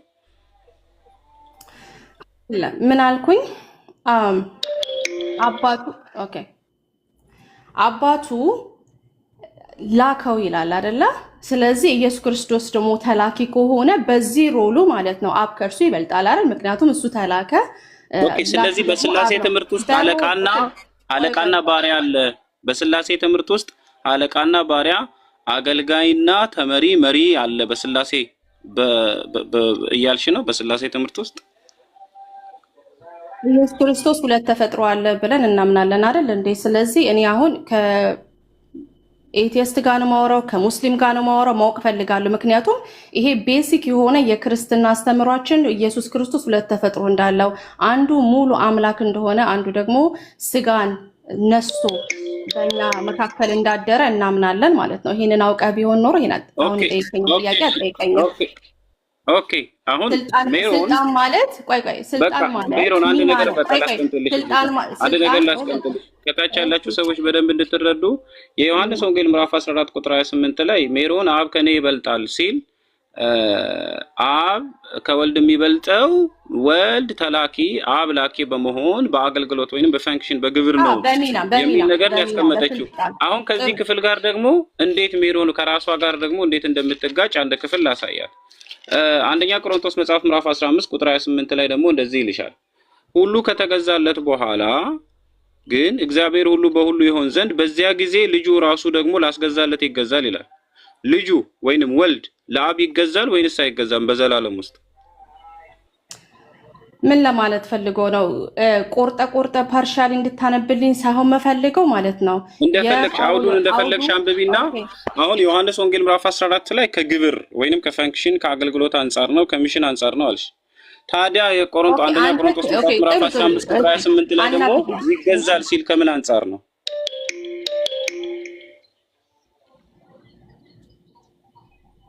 ስልክን ወይ ሚውት ታደርገዋለህ?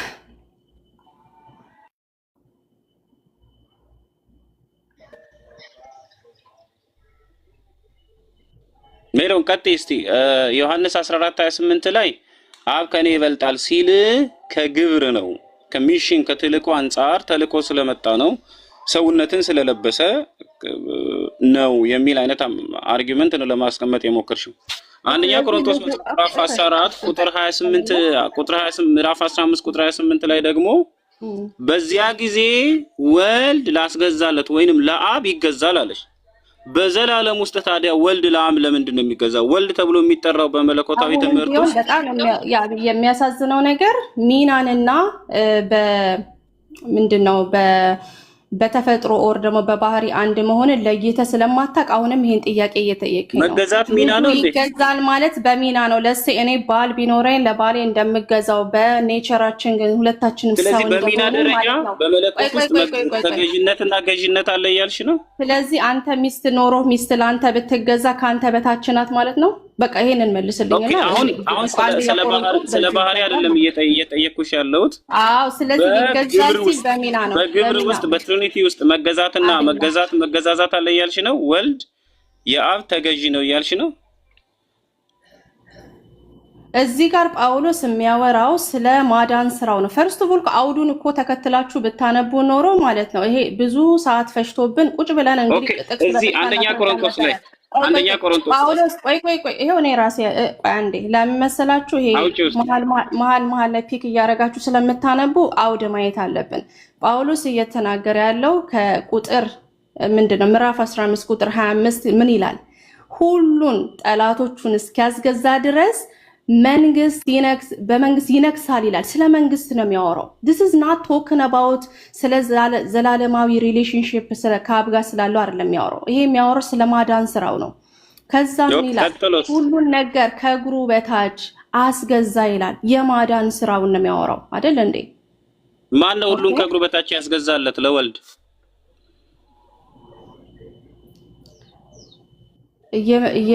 እየሰማኝ እየተከተልከኝ ቢሆን ደስ ይለኛል፣ እንዳልደጋግም ራሴን ማለት ነው። እሺ ከቁጥር 24 ጀምሮ አሁን ባልኩ መሰረት ከቻፕ እንዳረክ ለማወቅ ማለት ነው። ጳውሎስ እያወራ ያለው ስለምንድን ነው? አውዱ ምንድን ነው ብያለሁ። ጳውሎስ እያወራ ስለ መንግስት ነው የሚያወራው። ስለ መንግስት ነው የሚያወራው። ቁጥር 24 ላይ የሚያወራው ምን ይመስልሽ አልመሰለሽ? በኋላ መንግስቱን ለእግዚአብሔር ለአባቱ አሳልፎ በሰጠ ጊዜ ይላል። ወልድ መንግስቱን ለአብ አሳልፎ ይሰጣል ወይንስ አይሰጥም? መንግስቱ ምንድን ነው? መልስልኝ። መንግስቱ ማለት አሁን በሰማይ ሆኖ በምድር የሚሰራው ስርዓት ማለት ነው። መንግስት ተብሎ እየተነገረ ያለው በዚህ ክፍል ዳር ዘ ፕሮብለም። እሺ በቃ እሺ መልሼ እልሃለሁ። ኤኒዌይስ ይሄም የሚያመለክተው ምንድነው ብያየው ምንድነው መገዛት የሚለው በዚህ ጥቅስ መሰረት አሁን ባመጣው በአንደኛ ቆሮንቶስ ምዕራፍ 15 መሰረት በሚና ነው እንጂ በባህሪ አይደለም። ማለት አንዱ ስላለፈ በሚናው ከሆነ በዘላለም ውስጥ ወልድ ለአብ ምን ሊሰራለት ነው? ወደ ምድር የመጣው የማዳንን ስራ ሊፈጽም መስቀልን ሊፈጽም ነው ሚሽን የተባለው። በዘላለም ውስጥ ደግሞ ወልድ ለአብ የሚገዛው ምን ሊፈጽም ነው? ይሄን ኦልሬዲ አስረድተናል። ስለማዳን ስራው ነው ያወራ ነው። በመንግስቱን ካጸዳ በኋላ ጠላቶቹንም በእግሩ ካስገዛ በኋላ ይሄንን የማዳን ስራ ነው የሚያወራው እና ከች እያረከኝ ስላልሆነ ወደ ሌላ ነገር ብንሄድ ደስ ይለኛል። ምክንያቱም የምናገረውን ነገር ኮምፕሪሄንድ ብታደርግልኝ ደስ ይለኛል። አሁን አንተ ከታች ያላችሁ ሰዎች በቃ ሜሮኒ አንድ ነገር ላስቀምጣችሁ። ከታች ያላችሁ ሰዎች በደንብ እንድትረዱ ዮሐንስ ወንጌል ምዕራፍ 14 ቁጥር 28 ላይ ከኔ አብ ይበልጣል ሲል ግብር ነው አለችን። የግብር መበላለጥ አለ አላልኩም። ተስነወራሽ ስለ ግብር ነው የሚያወራው። በግብር መተናነስ አለ። አለቃና ሎሌ ናቸው አላልሽም? አንቺ አሁን እኮ እንደዛ ነው ያልሽው። ዮሐንስ 14 ላይ እንደዛ ነው። አንድ ነገር ለማስረዳት አንድ ነገር ለማስረዳት ምሳሌ ሲሰጥ አውቶማቲክሊ እዛ ነገር ላይ አይደለም አፕላይ የምታረገው። ምንድነው የምታረገው? ያንን የተሰጠህን ምሳሌ ይዘህ ለማስማማት ነው የምትሞክረው ከዛ ነገር ጋር እንጂ ዳይሬክት ሚኒንግ አድርገ ይሄ ማለት ነው ማለት አትችልም። እሺ ታዲያ ለአብና ለወልድ ምን እያልሽ ነው? ኢየሱስ ከኔ አብ ይበልጣል ሲል ምን እያለ ነው? እሺ ምን ለማለት ነው? ይበልጣል ማለት በሚናና በስልጣን ነው አልኩ። አንደኛ ነገር ስለምን ተናገሩ? ላኪው ከተላኪው በሚና አይበልጥም። ይሄንን ተናግሬያለሁ። አንተ ግን ከሽ እያረካ አይደለም። ነገር ግን በባህሪ ግን አንድ ናቸው። ምክንያቱም ኢየሱስ ክርስቶስ ክሊርሊ ብዙ ቦታ ላይ ስትሄድ አብና እኔ አንድ ነን ይላል። አባቴ የሚሰራል እኔም እሰራለሁ ይላል። እሺ በአምላክነቱ አንድ እንደሆነ ይናገራል ማለት ነው። ኦር ደግሞ ከአብርሃም በፊት እኔን ሲል ስለ ማንነቱ ስለ አምላክነቱ ይናገራል። ግን በሚና ግን በስልጣን አብ ከእርሱ እንደሚበልጥ ቢናገር ምንድነው ችግሩ? ስለ አትመልስልኝም። ስለዚህ እኔ ደግሞ ሰው አትሊስት የምናገረውን ነገር ኮምፕሪሄንድ ማድረግ አለበት። ኦኬ ሜሮኒ አንቺ አሁን አዲስ ይሄን መመለስ አለባት የተባለውን ነገር መመለስ አለበት። እሺ ላስቀምጥልሽ። በመጀመሪያ ደረጃ አንቺ አዲስ የትሪኒቲ ትምህርት ዴቨሎፕ እያደረግሽ ነው። የትሪኒቲ ኮንሰፕት ባጭሩ ላስቀምጥልሽ። አብ ወልድ መንፈስ ቅዱስ በስም በአካል በግብር ይለያያሉ። ግብር ሲባል ማንነታዊ ግብር ነው። ማንነታዊ ግብር መለኮታዊ ግብር ላይ ልዩነት የለም። መለኮታዊ ግብር ማለት መግዛት፣ መፍጠር፣ ማድረግ፣ እነዚህ ነገሮች ላይ ልዩነት የሚባል ነገር የለም። በሁለተኛ ደረጃ ደግሞ አንቺ ከግብር የተነሳ ይገዛዋል የሚል ነገር ለማስቀመጥ ሞከርሽ። በትሪኒቲ ኮንሰፕት አብ ለወልድ ወልድ ለአብ መገዛት የሚባል ነገር የለም። ይሄ ስሁት ነው። ይሄ የተሳሳተ ትምህርት ነው ተብሎ የተወገዘ ነገር ነው። በትሪኒቲ ኮንሰፕት ማለት ነው። በጉባኤ የተወገዘ ትምህርት ነው። አሁን አንቺ የትሪኒቲ ኮንሰፕት አድርገሽ ራስሽን ለማዳን እያመጣሽ ያለሽው ማለት ነው። በሁለተኛ ደረጃ የዮሐንስ ወንጌል ምዕራፍ 14 ቁጥር 28 ላይ እያወራሽ ያለው ክራይስት ስለ ግብር አይደለም። ሐዋርያት ጥያቄ ጠየቁ። አንተ እዚህ ብትቆይ ይሻለናል አሉ። ቀጥሎ እንዴ ከእኔ እኮ አብ ይበልጣል፣ ከእኔ አምላክ ይበልጣል፣ እኔ እዚህ መቆየቴ እኮ ለጥቂት ጊዜ ነው። ወደ አምላክ ሲሄድ ግን ከእኔ በላይ ያለው ትልቁ ሁሉንም የሚገዛው በመንፈሱ የሚያበረታው በቃሉ የሚያጸናው እርሱ በመንፈሱና በቃሉ በኩል ከናንተ ጋር ይሆናል። ስለዚህ ከናንተ ጋር የሚሆነው እኔ ከዚህ ካለውበት እኔ ሂውማን ነኝ፣ ሰው ነኝ። ከናንተ ጋር ሆኜ ከማጸናችሁ በላይ ከእኔ የሚበልጠው አምላክ እሱ ከናንተ ጋር ሆኖ በቃልና በመንፈስ ያጸናችኋል። እዛው ክፍል ላይ ሄዶ ምንድነው የሚነግራቸው? ከአብ የሚወጣ መንፈስ ይልክላችኋል እያለ ያለው ይበልጠኛል እያለ ያለው ምንነትን አንጻር አድርጎ ነው እየተናገረ ያለው። ምክንያቱም እነሱ ቆይ እዚህ አትሂድ ከኛ አትለይ እያሉ ያሉት እየጠየቁት ያሉት በሰውነቱ ነውና፣ ስለዚህ ከናንተ ጋር ከዚህ በኋላ የሚሆነው አብ በውስጣችሁ የሚያጸናችሁ አብ ከኔ ይበልጣል ብሎ ሲናገር የአብን አምላክነት አንጻር አድርጎ ነው። የአብን አምላክነት እየገለጠላቸው ነው የሚለው እንጂ ስለ ግብር የሚያወራ ነገር ክፍሉ ላይ የለም። አንቺ ከየት አምጥተሽ ዲፋይን እንደምታደርጊ አይታወቅም። ግብር ምናምን ለምን እንደምትል አላውቅም። አንድ የመጀመሪያ ስትመጣ ያመጣው አብ ከኔ ይበልጣል አለ አልከኝ። ኦኬ በምን ይበልጣል ስል በሚና አልኩ። መልሱ እዛ ጋር አለቀ። ምክንያቱም ዮሐንስ ራሱ ሲናገር እዛው ያመጣው ጥቅስ ላይ ሲናገር እግዚአብሔር ቃል ነበረ ይላል፣ በእርሱ ተፈጠረ ሁሉ ነገር ይላል። ልጁን እንደ አባቱ ያከብሩት ዘንድ ብሎ ክርስቶስ ኢየሱስ ከአባቱ ጋር አንድ አይነት ክብር እንዲሰጥ ይጠይቃል። እንደገና ይሄው ያመጣው ዮሐንስ በእናንተ እምነት በስላሴ እምነት ኢየሱስ በአምላክነቱ ነው በስጋው ነው የሚመለከው? ስጋው አይመለክም? ይመለካል። ቆይ ይሄን ሲሊ ኩዌስችን ከመጠየቅ በፊት ማለት ምንነቱንና ማንነቱንና የሱን ሚና ለምን እንደመጣ ጠንቅቀን ብናቅ ኖሮ እንዲህ አይነት ሲሊ ጥያቄዎች አይጠየቁም ነበረ። ስጋውን ታመልካላችሁ ወይ፣ አንዱ ተኝቷል ወይ፣ አምላክ ተኝቷል ወይ እያልን ሲሊ ጥያቄ አንጠይቅም ነበር። ሙሉ መጽሐፍ ቅዱስን ብናነብ ኖሮ ማለት ነው። እና ልጨርስ አሁን እኔ ይበልጣል ብሎ የተናገረው አካል ላይ ያለሽን መረዳት እንድታስቀምጪ ራሱ የጠቀሰው ዮሐንስ እግዚአብሔር ቃል ነበረ፣ ቃልም ደግሞ እግዚአብሔር ነበረ ካለ በማንነቱ እግዚአብሔር ነበረ፣ ከአብ እኩል ነበር እያለ ነው።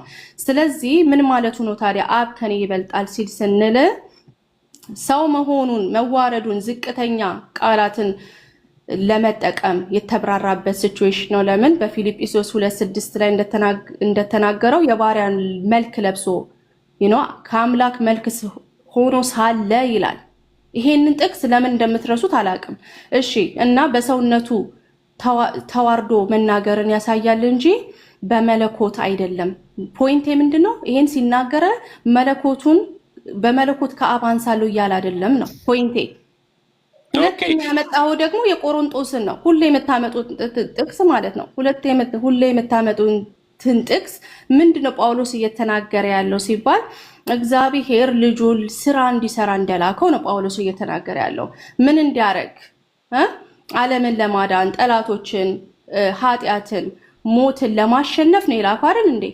ጳውሎስ እያወራ ያለው ስለዚህ ነው። እናንተ ግን ይሄን ጠምልላችሁ ወስዳችሁ እንደኛ ይገዛል እኮ ይሲ በቃ ጳውሎስ ይሄንን ሊል ፈልጎ ነው ትላላችሁ። መጀመሪያ ጳውሎስንም አትቀበሉም፣ ግን የእናንተ ኔሬቲቭ ሊገልጽላችሁ የሚችል ከመሰላችሁ ግን ተወስዱታላችሁ። እንደዛ ቢሆን ኖሮ ጳውሎስ እንደናንተ ቢያስብ አይጽፍም ነበር ይሄንን። ከዛ ምን ይላል? ልጁ መንግስት ይነግሳል። ኦኬ ምን ማለቱ ነው? ሁሉን ያስገዛ ይላል አይደል እንዴ? እስከሚያስገዛ ድረስ ይነግሳል አለ። ከዛስ ስራው ሲጨርስ ይላል። ቆይ ስራው ልጨርስ ነው። ይሄው ስራው ሲጨርስ መንግስቱን ያስረክባል ይላል። ይሄ ስለማዳን ስራው ከተፈጸመ በኋላ ኢየሱስ ያስተዳደረውን መንግስት ለአባቱ ያቀርባል ነው ፖይንቱ። ኦኬ እሺ። እና አሁን እንደዚህ ነው። ስለዚህ ስራውን ጨርሶ ኢየሱስ ክርስቶስ ይመለካል አይደል?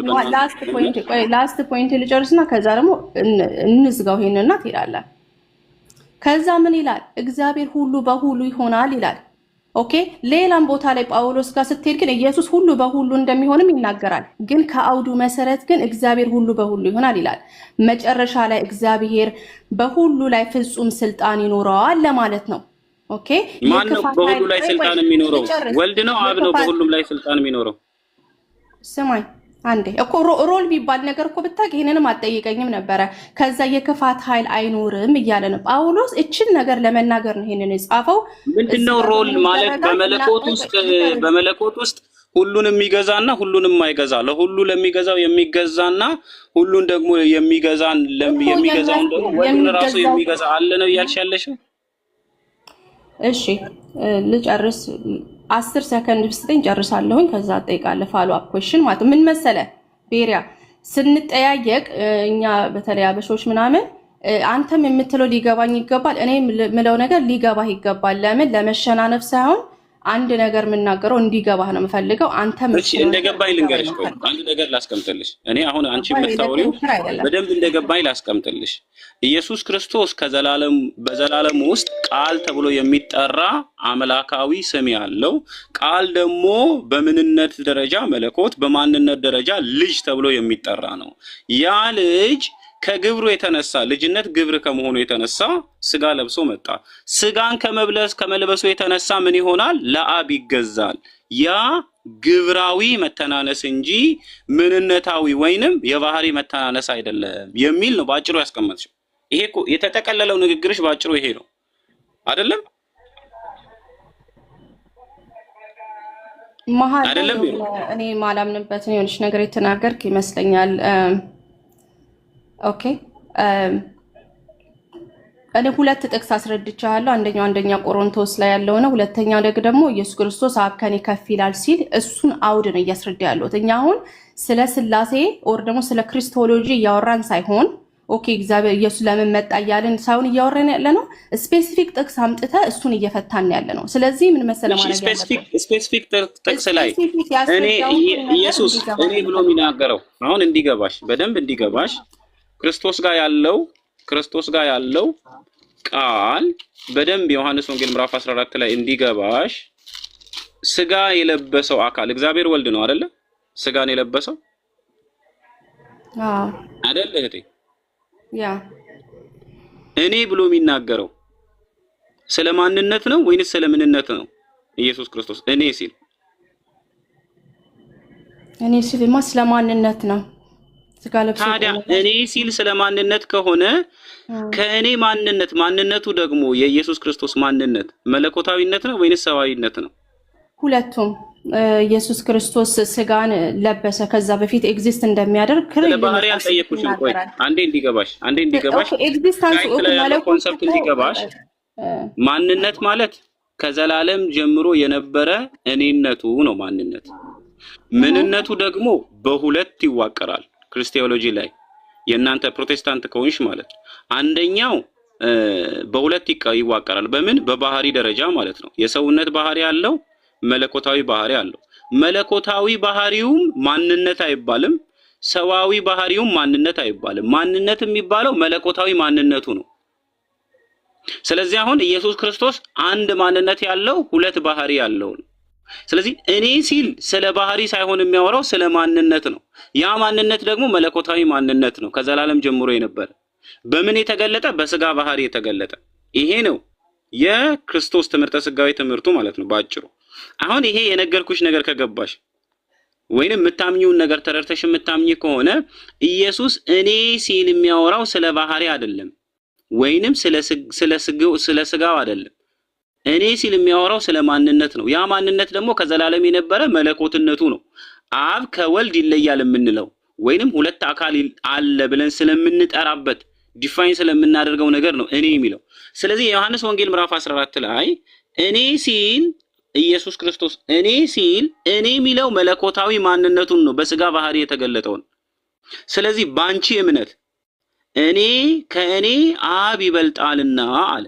ስለዚህ በመለኮታዊ ማንነት አብና ወልድ የምን መተናነስ አለባቸው? የምን የግብር መተናነስ ፋንክሽናል ሳቦርዲኔሽን አለ። በምን? በመለኮታዊ ማንነት ውስጥ አብና ወልድ ጋር የሚል እምነት ነው ያለሽ ባጭሩ። አው ወይንም አይ በይ። በትክክል ከተረዳው አይ ነው የምለው። ቢካዝ ክሊርሊ ከላይ ዮሐንስ እንደነገረን ቃል ስጋ ሆነ ስለሚለን ማለት ነው በመለኮቱ አብ ከወልድ ያንሳል ብዬ አላምንም። ከተረዳው አሁን በደንብ ስሚ። በመለኮቱ ያንሳል አይደለም። መለኮታዊ ባህሪና መለኮታዊ ማንነት የሚባል ነገር አለ። በመለኮታዊ ባህሪ አንድ ናቸው። አብ ወልድ መንፈስ ቅዱስ። ትምህርቱ በደንብ እንዲገባሽ ነው።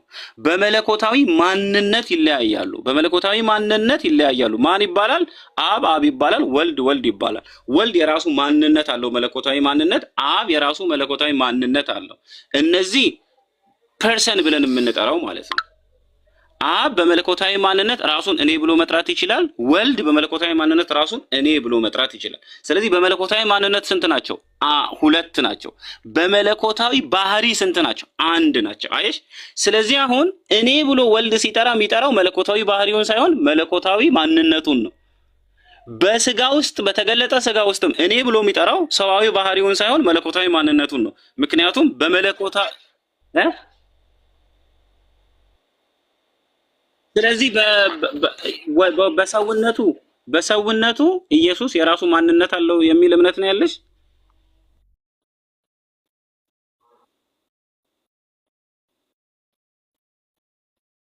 ይበልጣል ሲል ኦኬ፣ ተልኮ መምጣቱን፣ መታዘዙን፣ መሰቃየቱን፣ መሞቱን አይደል? ይሄ የሰውነት ባህሪያት ናቸው አይደል? የመለኮት አይደለም አይደለም? ይሄንን መልስልኝ።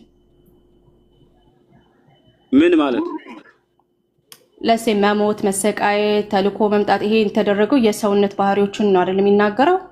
የመለኮት አይደለም። ለምሳሌ ተልኮ የመጣ ሰው የለም፣ ከሰማይ ተልኮ የመጣ መለኮት ነው። ስለዚህ የመለኮት ግብር ነው መላክ በስላሴ ትምህርት። ምንድነው? ድጋምልኝ። የመለኮት ግብር የመለኮት ስራ ነው። ከሰማይ ተልኮ የመጣ ሰው የለም፣ ከሰማይ ተልኮ የመጣ መለኮት ነው ያለው።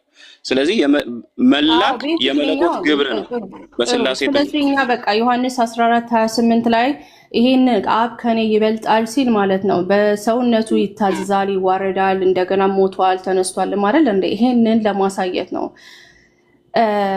መለኮቱን ደግሞ ዮሐንስ ክሊርሊ ደግሞ ሌላ ቦታ ይናገራል። መቼስ መጽሐፍ ቅዱስ የምታነበው ከሆነ ደግሞ ሌላ ቦታ ላይ ደግሞ መለኮቱ ምን እንደሚያደርግ አሁን እንደዚህ የሚለውና ነገር አይደለም የሚለው አብ ከኔ ይበልጣል እንደሚለው አይደለም የሚለው ቢካዝ ዮሐንስ 1 ላይ እግዚአብሔር ቃል ነበረ ይላል።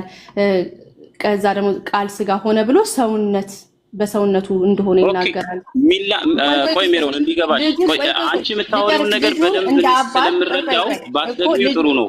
እሺ ቆይ ልጁን እንደ አባቱ ያከብሩት ዘንድ እያለ ሲናገር ለምንድን ነው ቅድም እኔ አብ ከኔ ይበልጣል የሚለውን ነገር ያልተጠቀመው? ለምን ይመስልሃል? ኦኬ ላሳይሽ። ዮሐንስ 6 ላይ ነው እያወራች ያለችው። ዮሐንስ 6 ላይ ነው እያወራች ያለችው። እስቲ ሄደን አንድ ነገር እናሳያት። ዮሐንስ 6 ላይ እንድትረዳ ሜሮን ማለት ነው። ዮሐንስ 6 እና 5 ላይ በዮሐንስ 5:23 መሰረት ልጁን እንደ አባት ያከብሩት ዘንድ እያለ ሲናገር እኩል መሆኑን ሲያሳይ ከአሁን ካመጣ ነው ዮሐንስ 14:28 ጋር እንዴት ታያይዘዋለህ? ቢካዝ ልጁን እንደ አባት እንዲያከብሩት አዟል ይላል አይደል? ክሊርሊ በቃ እንዲገባሽ እኩልነቱን ስለሚያሳይ በመጀመሪያ ደረጃ የዮሐንስ ወንጌል ምዕራፍ 6 ላይ እየተወራ ያለው ስለ ወልድ መለኮትነት ወይንም ስለ ኢየሱስ መለኮትነት ሳይሆን ስለ ኢየሱስ ሰውነት ነው። እዚህ ጋር በደንብ እንድትረጂ ማለት ነው። ከቁጥር 25 ጀምሮ እንደዚህ ይልሻል። እውነት እውነት እላችኋለሁ ሙታን የእግዚአብሔርን ልጅ የሚሰሙበት ሰዓት ይመጣል፣ እርሱም አሁን ነው። የሚሰሙትም በሕይወት ይኖራሉ። አብ በራሱ ሕይወት እንዳለው እንዲሁ ደግሞ ለወልድ በራሱ ሕይወት እንዲኖረው ሰጥቶታል። የወልድ ሕይወት ምንጭ ማን ነው? አብ። የኔ የሕይወት ምንጭ አብ እንደሆነ ሕይወትና እስትንፋስን ለሁሉ የሚሰጠው አብ ስለሆነ ለኢየሱስም ወይንም ለወልድ ወይንም ልጅ ተብለን ለምንጠራው ለሱ ሕይወት የሰጠው ማን ነው? አብ ነው። ወልድ በራሱ እግዚአብሔር ስለሆነ ከአብ እኩል ስለሆነ መለኮት ስለሆነ ሕይወት አልነበረውም። ሕይወት የተሰጠው እንጂ ሕይወት የነበረው አይደለም ኢየሱስ ክርስቶስ። ስለዚህ ምንድነው ቀጥሎ የሰው ልጅም ስለሆነ አለ። ሕይወት የተሰጠው ለማን ነው? ለሰው ልጅ። ኢየሱስ ደግሞ በሰማይ የሰው ልጅ አይደለም። በእናንተ በትሪኒቲ ዶክትሪን እያነጻጸርኩ ነው፣ እንድትረጂ ነው እያነጻጸርኩ ነግሬሽ። በሁለተኛ ደረጃ የሰው ልጅም ስለሆነ ይፈርድ ዘንድ ስልጣን ሰጠው። የሰው ልጅ ስለሆነ ሕይወት ተቀባይ ስለሆነ ስልጣን ተቀባይ ስለሆነ አምላክ ስላልሆነ ማለት ነው። የሰው ልጅም ስለሆነ ማለት አምላክ ስላልሆነ ኢየሱስ ይፈርድ ዘንድ ስልጣን የተሰጠው አምላክ ስላልሆነ ሰው ስለሆነ ነው። አምላክ ሰው ስለሆነ ማን ስልጣን ይሰጠዋል? እሱ ራሱ አምላክ ነው፣ ስልጣን ሰጪ ነው። እሱ ራሱ አምላክ በመሆኑ የሚፈርድ ነው። ስለዚህ የፍርድ ስልጣን ተቀብሎ የሚፈርድ አምላክ የለም። ሰው ነው የፍርድ ስልጣን ተቀብሎ ሊፈርድ የሚችለው። ሰው ነው ከአምላክ ስልጣን ተቀብሎ የሚያከናውነው። ሰው ነው ከአምላክ ኃይል ተቀብሎ የሚያከናውነው። አምላክ ከሆነ ከሌላ አካል ለምን ኃይል ይቀበላል? እሱ ራሱ የኃይል ምንጭ ነው። እሱ ራሱ የፍርድ ምንጭ ነው። እሱ ራሱ የህይወት ምንጭ ነው። ህይወት አይቀበልም። እሱ ራሱ ህይወት ሰጪ ነው። ተረዳሽ ሜሮን? ስለዚህ ኢየሱስ ክርስቶስ ሰው በመሆኑ ስልጣን ይቀበላል። በዚጋ ተረጋጋ እስኪ አንዴ ይጨርስ። ለምን መሀል ትገባለህ? አይ ጥያቄ ስለሆነብኝ እኮ ይጨርስና ትጠይቃለህ። ስለዚህ ኢየሱስ ክርስቶስ ጋር አምላክነት አለ የሚባለውን ትምህርት የዮሐንስ ወንጌል ምዕራፍ 5 የሚያፈርሰውን ክፍል ነው የርሽው። ያፈርሰዋል ጭራሽ ክፍሉ ማለት ነው። ምክንያቱም የሰው ልጅ የሚለው አምላክ ከሆነ ለምርድ ፍርድ ይሰጠዋል። ዮሐንስ ያውቀዋል። አምላክ የፍርድ ባለቤት ነው።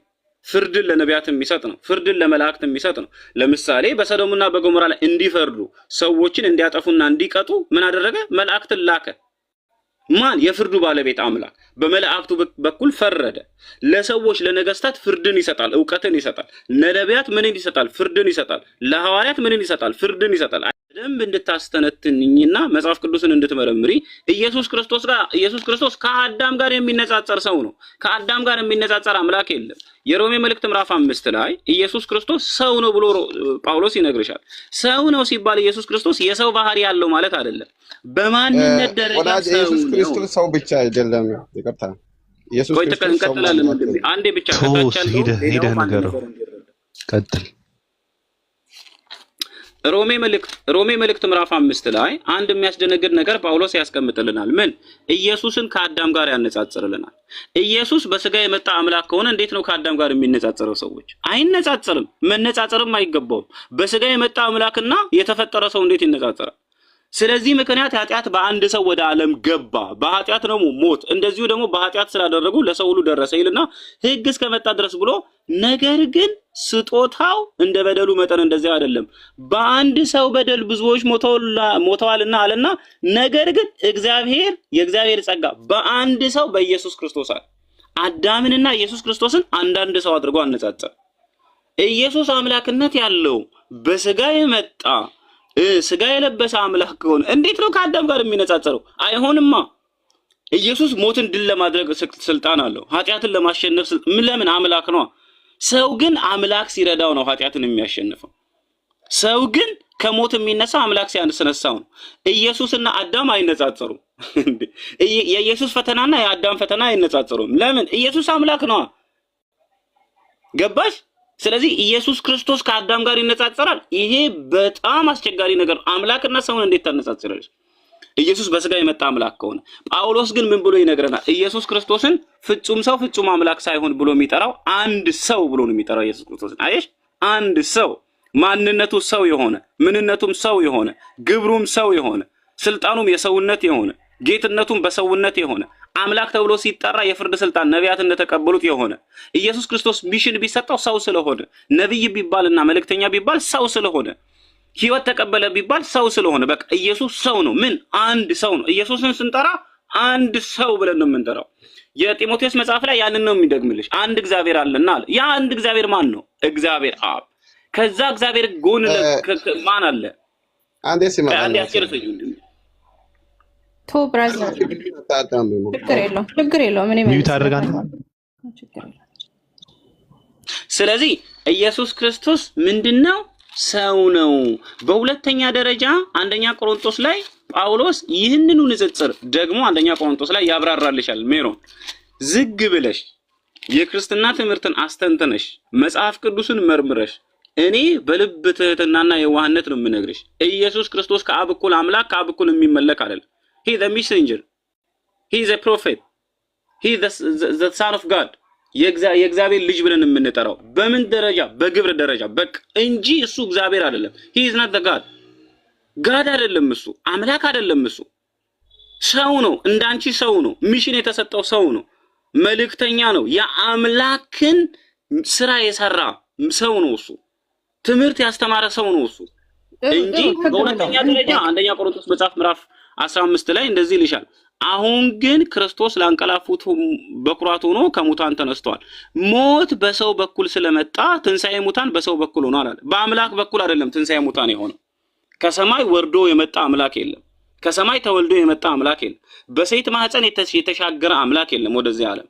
ከመንፈሳዊ ዓለም ወደ ቁሳዊ ዓለም በሴት ማህፀን የተሻገረ አምላክ እንደዛ አይነት ነገር መጽሐፍ ቅዱስ አያስተምርም።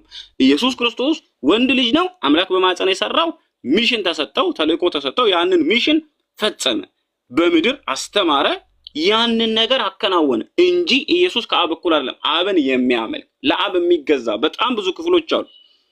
ያንን ነው መጽሐፍ የሚያስተምረው። ጥሩ አሁን ጥያቄና መልስ አንዴ እናርገው እንዳልከው ሌሎችም እንትን እያሉ ስለሆነ ግልጽ ሆነን ትመልስልኛለህ። ዳይሬክት ኩዌስችን አንሰሮችን ማለት ነው ትችላለህ። ተናግራል ብዙ ነገር። ያው አዳምን አንድ አድሬስ ማድረግ መፈልገው ለምንድን ነው ክርስቶስ ከአዳም ጋር የሚወዳደረው ስትል ቢካዝ አዳም ሰዎችን ሪፕሬዘንት ስለሚያደርግ ኢየሱስ ክርስቶስም ደግሞ ያን ኃጢአት ለማስወገድ ማለት ነው he has to be representative ለኛ ሪፕሬዘንት የማያደርግ ነገር ኃጢአትህን ማስወገድ አይችልም አይደለ? እሱ አምላክ ነው። አምላክ እንዴት ነው ሰውን ሪፕሬዘንት የሚያደርገው? ስታወራ አዎ እንዴት ስጋ ለብሶ እኛን ሆኖ የኛን በመስቀል ላይ ማለት ነው የኛን ዕዳ ወስዶ እኛ እርግማን መሆን ሲገባን እሱ እርግማን ወስዶ ሪፕሬዘንት አደረገን። ማን አምላክ ነው እርግማን የሆነው?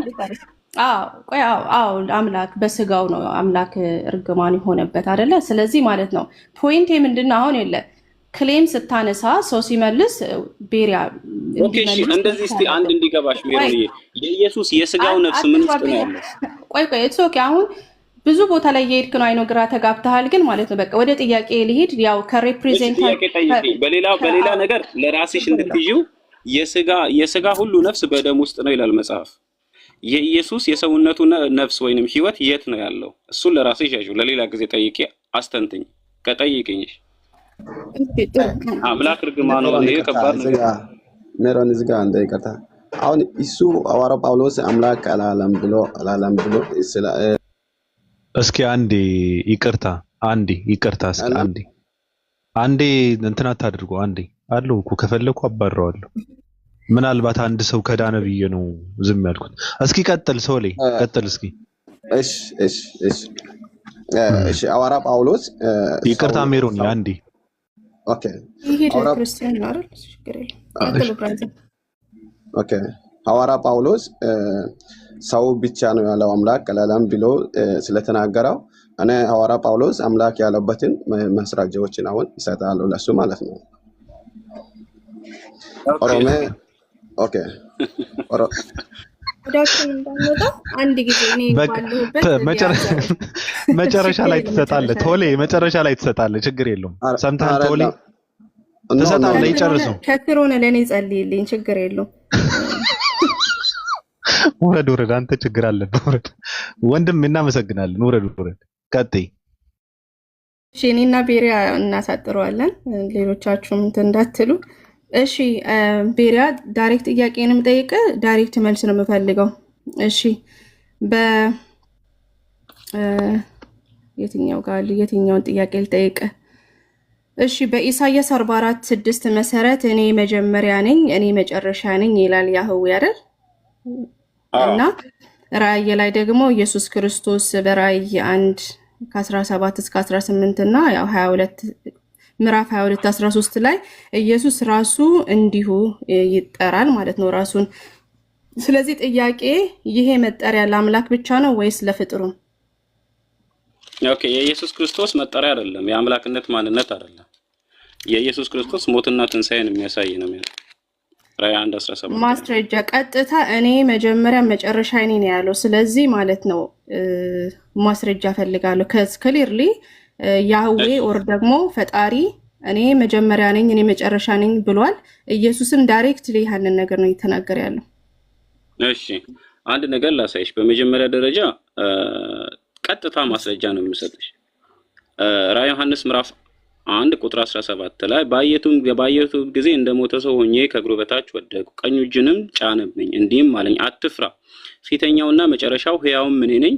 ሞቼ ነበርኩ አለ። የሚሞት አምላክ የለም። አምላክ እንዴት ሞቼ ነበርኩ ይላል? አሁን በሰማይ ስትሄጂ ኢየሱስ ክርስቶስ ሞቼ ነበርኩ ይልሻል? ስለ ክርስቶስ አሁን አላወራም። ቀጥታ መመልሰው መጨረሻ መጀመሪያም ነኝ ያለውን መመልሰው እንድትመልስ መፈልገው ክሪስቶሎጂ ዘሰንገባ አይደለም። ስለ አካሉ ማውራት እንችላለን፣ ስለ መለኮቱ ማውራት እንችላለን። ክሪስቶሎጂ ስለ አይደለም። ይሄንን ማስረጃ ላስቀምጥልሽ ነው።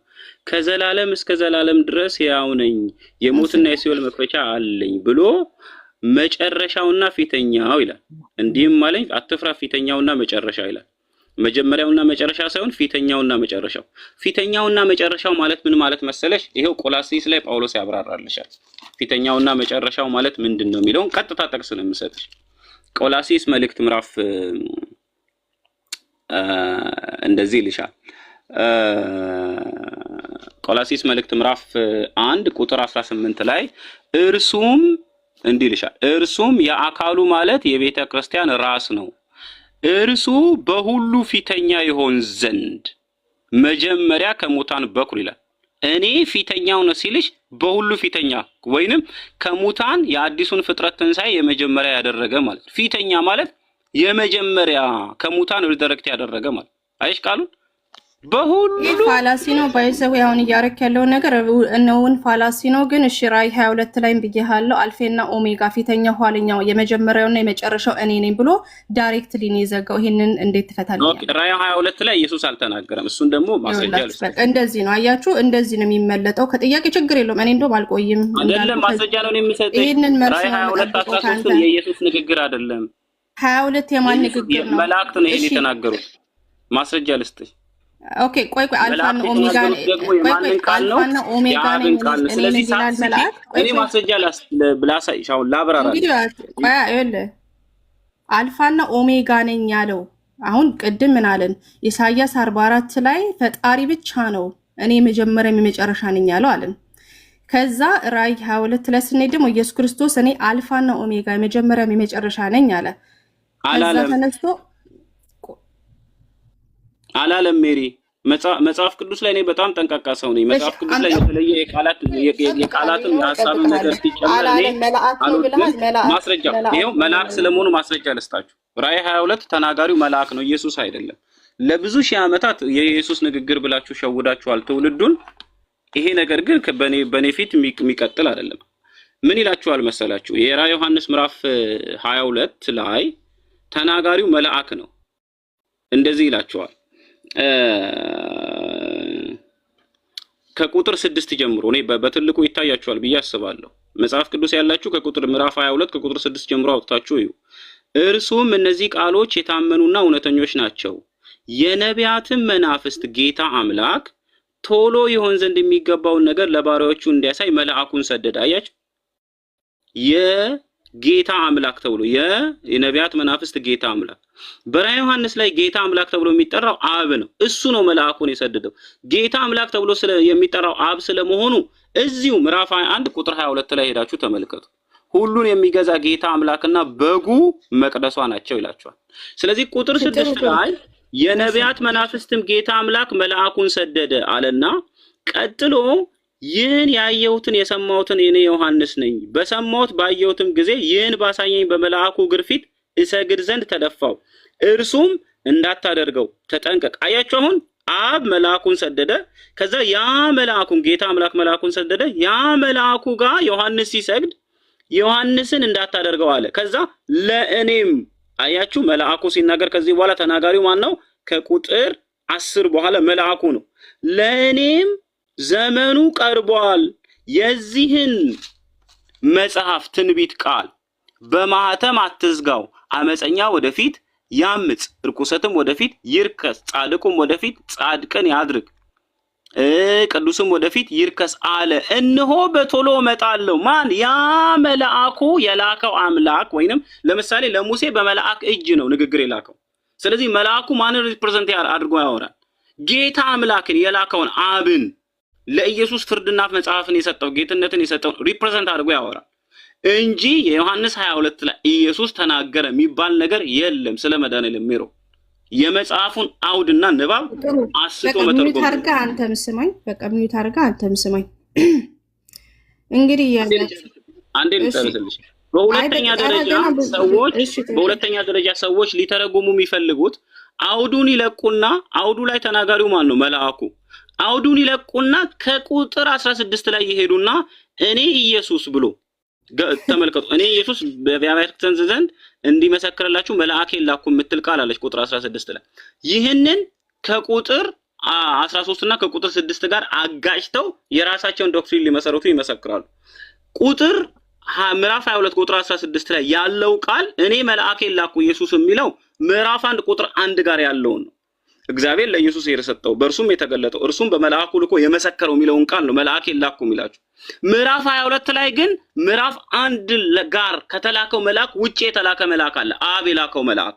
ምዕራፍ 22 ቁጥር 6 ላይ ያሳየዋችሁ ማለት ምዕራፍ 22 ቁጥር 6 እና ምዕራፍ 1 ቁጥር 1 መላእክቶቹ ሁለት ናቸው፣ የተለያዩ ናቸው። ኢየሱስ ምዕራፍ 22 ቁጥር 16 ላይ መልአኬን ላኩ የሚለው ራእዩን ከአብ ተቀብሎ የተገለጠውን ራእይ ነው። ምዕራፍ የዮሐንስ ራእይ ላይ ግን ብዙ መልአክ ከሰማይ እየተላኩ ይመጣሉ። አንደኛው የተላከው ከሰማይ የተላከው መልአክ በራእዩ ውስጥ ራእዩን በሚገልጠው መልአክ ውስጥ የተላከው ሌላ መልአክ የአብ መልአክ ነው። ስለዚህ ይሄንን በትክክል ማወቅ ያስፈልጋል።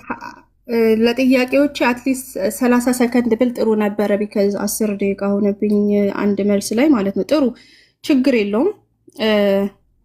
ክሊርሊ ቆይ ላንብበው። ቁጥር 16 ላይ ማለት ነው እያያችሁ ነው። ሄዶ ምን ይላል? ቁጥር 16 አልፋና ኦሜጋ እኔ ነኝ የመጀመሪያ የመጨረሻው እኔ ነኝ አለ 13 ላይ። ከዛ ወደ ሕይወት ዛፍ የምድረስ መብት እንዲኖራቸው እያለ ቀጠለና ተናጋሪው ስለ ኢየሱስ ነው። ቁጥር 16 ላይ ተናጋሪው ራሱን ይገልጻል ማለት ነው፣ መልአኩ አይደለም። እኔ ኢየሱስ አብያተ ክርስቲያንን በመመልከት ይህን ምስክሮች እንዲሆንላችሁ መልአኬን ላኩኝ፣ የዳዊት ስርና ዘር ነኝ፣ የሚያበራም የንጋት ኮከብ ነኝ እያለ ክሊርሊ ራሱን አይዴንቲፋይ ሲያደርግ የምናየው ኢየሱስ ነው እንጂ መልአኩ አይደለም። ስለዚህ ጥያቄ ላንተ ምንድነው ራእይ 22 ከ12 እስከ 16 ተናጋሪው መልአክ ነው ካልክ ማለት ነው። ቁጥር 16 ላይ ያለው እኔ ኢየሱስ መልአኬን ላኩ የሚለው እንዴት ታብራራልኛለህ? ተቀየረ ነገር አልሰማሽኝ መሰለሽ። በራእይ ዮሐንስ ላይ ከራእይ ዮሐንስ ምዕራፍ 1 ጀምሮ ስታነቢ አንድ ቁጥር አለ። ምዕራፍ 22 ቁጥር 16 ላይ ኢየሱስ በጣም ኤክስቴንድ ሊሆንብኝ ነው። ዳይሬክትሊ 16 ላይ የሚናገረው ቁጥር 16 የሚናገረው ምዕራፍ 1 ቁጥር 1 ላይ የላከውን መልአክ ነው የሚነግርሽ። አይ በቃ ይሄ እንግዲህ እንዲህ አይነት ለጥቅሱ ታማኝ መሆን ካልቻልክ ቡርቦን አደርጋለሁ። እንግዲህ ክሊር ያያችሁ ቁጥር 16 ላይ ኢየሱስ ነኝ እኔ ቆይ ጌታ አምላክ የነቢያት መናፍስት ጌታ አምላክ ተብሎ የሚጠራው ራእይ ዮሐንስ ላይ ማን ነው? እሺ ቆይ ይኸውልህ አንዴ እኔ ኦነስት ሆነ ካላወራ ቢቀርብኝ ይሻላል። ለምን አንድ ነገር ማይሆን ነገር ሲሆን ዝም ብሎ ያን ነገር መጭመቅ የለብህም። አንድ ፖይንቴ ምንድነው እዚህ ጋር ልናገር የፈለኩት ክሊርሊ እኔ አልፋና ኦሜጋ ነኝ ካለ በኋላ ኢየሱስ ነኝ ብሎ ራሱን አይዴንቲፋይ ያደረገ መልአክ ነው ትለኛለህ። በኢሳይያስ 44 መሰረት ምን አግሪ ያድርገን መጣን? አልፋና ኦሜጋ እግዚአብሔር ብቻ ነው ብለን ካልን በኋላ አይ መልአኩ ነው ካልከኝ ማለት ነው ከመጽሐፍ ቅዱስ ጋር ትጋጫለህ። ለምን እዚሁ መጽሐፍ ላይ መልአኩ ለኔ እንዳትሰግድ እንዳታደርገው እያለ ምንም አይነት ስግደትን ኦር ደግሞ አክብሮትን ሲከላከል ስለምናይ ማለት ነው። ስለዚህ ሙቭ ኦን እናርግ ማለት ነው። አያችሁ እንዲህ አይነት ቆይ ሜሪ አሁን አንዳንድ ጥያቄ ደግሞ እኔ ልጠይቅሽ። ኢየሱስና አብ ቆይ አልጨረስኩም። ሶስት ኮር የሆኑ ጥያቄዎች አሉኝ። ይሄኛውን ያው ኦብቪየስሊ ፌል ነው ያደረከው፣ ምክንያቱም ማንም እንዳንተ ብሎ የሚፈታ የለም። ሰከንድ ደግሞ ቁጥር 16 እኔ ኢየሱስ ነኝ እኔ ኢየሱስ ነኝ ብሎ ክሊርሊ እያስረዳ ሄደ ቆሮንጦስ ላይ የምትመልስ ከሆነ ችግር ነው። ራእይ ነው። ራእይ የምትፈታው በራእይ ነው። የራእይ ቆሮንጦስ ላይ ቆሮንጦስ ላይ ዮሐንስ ላይ ሁለት የተላኩ መልአኮች አሉ። አንደኛው የኢየሱስ መልአክ ነው፣ ሁለተኛው የአብ መልአክ ነው።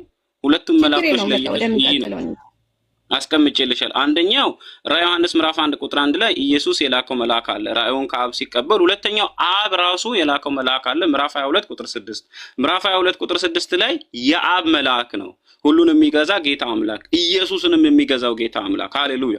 የሱ መልአክ ነው እንጂ የኢየሱስ መልአክ አይደለም። ኢየሱስ ሲጀመር ፓራዳይም ማለት ነው አልፋና ኦሜጋ።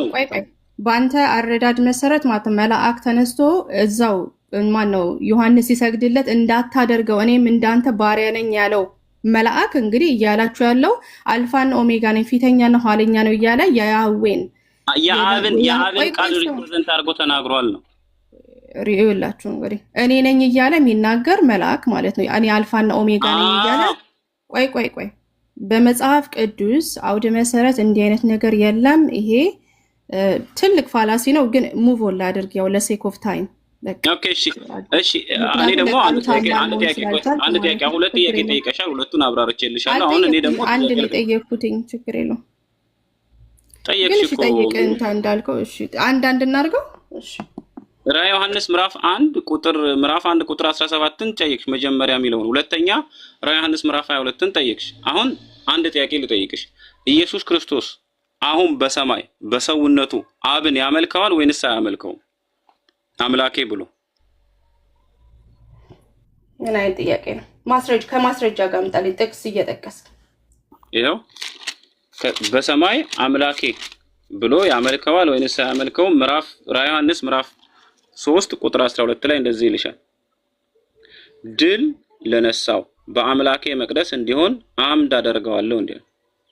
በአምላኬ ኢየሱስ ክርስቶስ አሁን በሰማይ አብን አምላኬ እያለ ያመልካል ወይንስ አያመልክም? በራዕየ ዮሐንስ ምዕራፍ 3 ቁጥር 12 መሰረት እያነበብኩ በጣም ተቸኩላለህ እንዴ?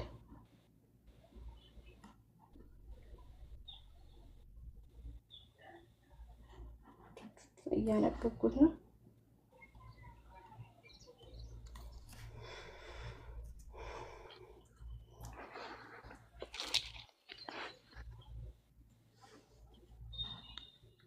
እንግዲህ በነገራችን ላይ ኢየሱስ በሰውነቱ አያመልክም ካለች ከሰው ባህሪ ውስጥ አንድ ዘር አንድ ሲድ ፈጣሪውን የማያመልክ አለ ልትል ነው። ቀጥይ። እሺ ኦኬ፣ ሚውት አድርገህ ነው የምትሰማኝ? ስመልስ እኔ ማለት መሀል ላይ ከገባህብኝ ሀሳቤም ስለሚጠፋ እንደ ሚውት አድርገህ ትሰማኛለህ?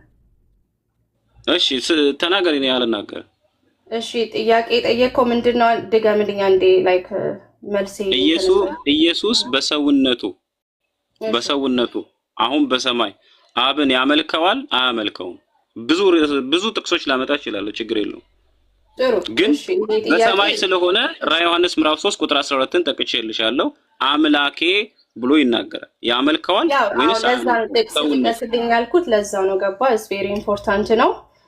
መልሱ አዎን ነው። ግን ነገር ግን ሚውት አድርገህ ስማኝ። ሚውት አድርገህ ያመልከዋል ኢንተርቪው ትመልስልህ አትሊስት ቅድም ራዕይ እንዳብራራው ለምን ያመልከዋል ወይንስ አያመልከውም? ያመልከዋል ነው። ሚውት አድርገህ ከሰማኝ መልስልሃለሁ። እሺ መልሱ በግልጽ እንዲሆን ያመልከዋል ወይንስ አያመልከውም ከሆነ አዎ ያመልከዋል ወይንስ አይደለም አያመልከውም ብለሽ አስቀምጥሽ።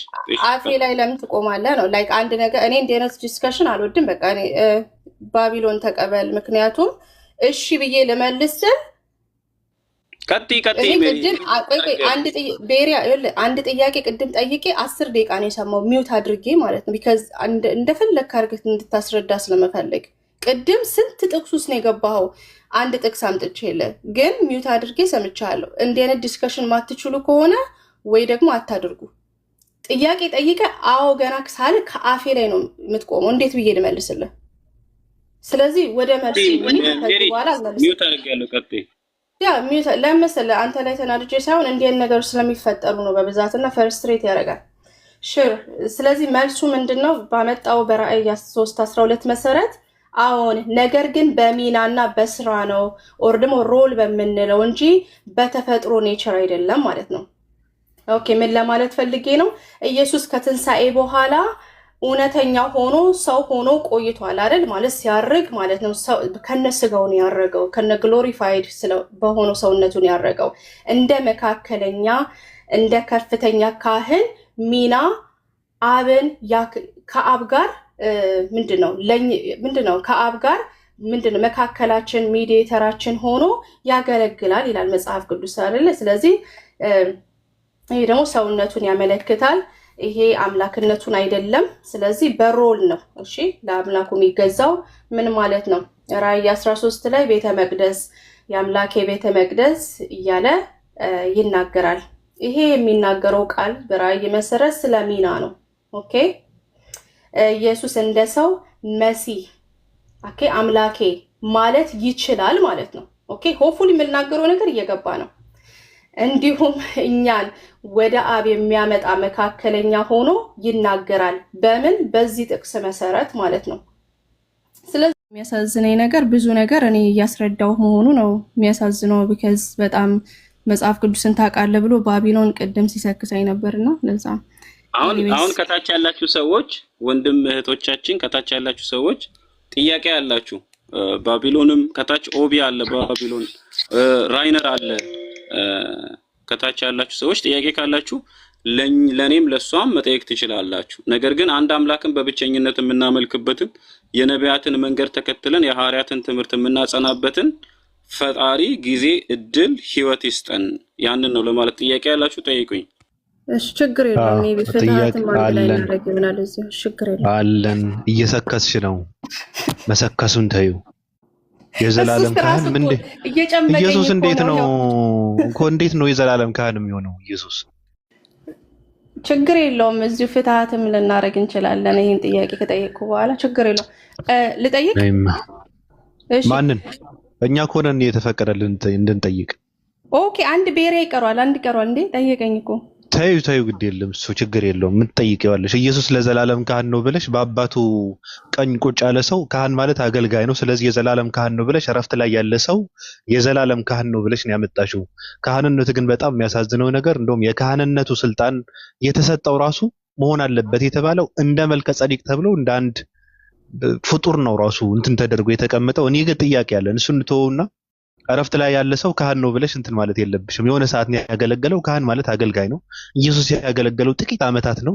ከዛ በኋላ ደግሞ ሲመለስ ስንት አመት እንደሚያገለግል አይታወቅም አሁን ግን እያገለገለ አይደለም ስለዚህ ኢየሱስ የዘላለም ካህን አይደለም ለዘላለም ካህን ይሆናል አሁን ድረስ ይላል መጽሐፍ አይደለም ኦኬ መጽሐፍ ቅዱስ ይላል እኔ ልጠይቅ በቃ እሺ ጥያቄ አለኝ ልጠይቅ አንቺም ወይም ቤሪያም የምትመልሱት እኔ እውነት ለመናገር እሱ መጽሐፉን እያገላበጠ በስነ ስርዓት እንደውም መጽሐፍ ቅዱስ መከራው እንዲያሳየው እንደዚህ ምልክት እያደረገ ማለት ነውና እኔ ደስ ብሎኛል ትልቅ አንባቢ ሰው እንደሆነ ያየሁት ገብቶሻል እንደዛ ነው መሆን ያለብሽ ቻትጂፒቲ ቁጭ አድርገሽ የሆነ ጥያቄ ስትጠየቂ የቱ ጋር ነው ያለው ምናምን ብለሽ ከዛ ከነገረሽ በኋላ አይደለም እኮ እሱ እኮ አልገባም ምናምን ብለሽ የምትመልሺው ነገር እውነት ለመናገር እኔ በጣም ነው የገረመኝ ከታች ያየሁት ኮመንት እና የገረመኝ ምንድነው የተናገርሽው ራሱ ደግሞ ቢነግርሽ አለሽ አንዱ ተሳስታል ትይዋለሽ አንቺ የተናገርሽው ራስሽ ደግሞ ቢነግርሽ ተሳስታል ትይዋለሽ እሚናግርሽን እንትን እያደረግሽው አይደለም እውነት ለመናገር እኔ ምንም ማድረግ አልችልም ገብቶሻል ምህረት የሚባል ነገር እኔ ጋር የለም እውነት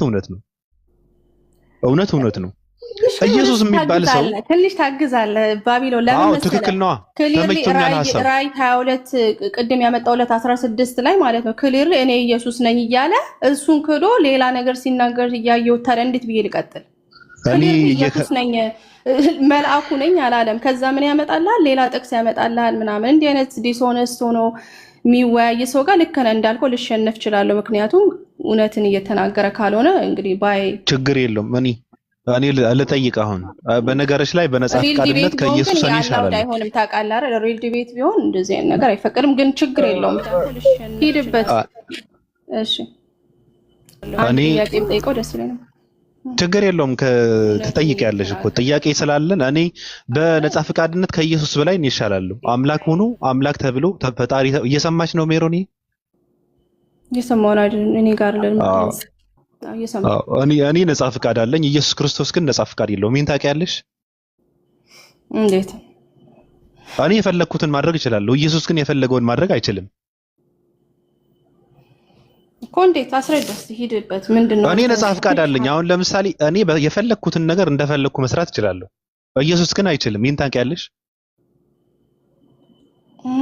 እኮ ማስረጃ ያመጣ ምንድነው ለሲያንተ መቻል ያልቻለ እኮ እየጠየቅኩሽ እኮ ነው ማስረጃው እኮ ሌላ ነገር ነው እኮ ይችላል ወይ ነው የምልሽ አይ ይችላል ሁሉ ነገር ማድረግ ይችላል ኢየሱስ ክርስቶስም ግን ለአባቱ ፍጹም ኦቢዲየንስ እንደነበረ ይናገራል ይመችሽ የሚችል ልክ አሁን እኛ እንደምናረጋው እግዚአብሔርን ፈቅደን እንደምንገዛለት ማለት ነው ብንፈልግ ግን እንደፈለግን መሆን እንችላለን ግን ፈቅደን ደግሞ እንገዛለታለን ኦኬ ችግር የለውም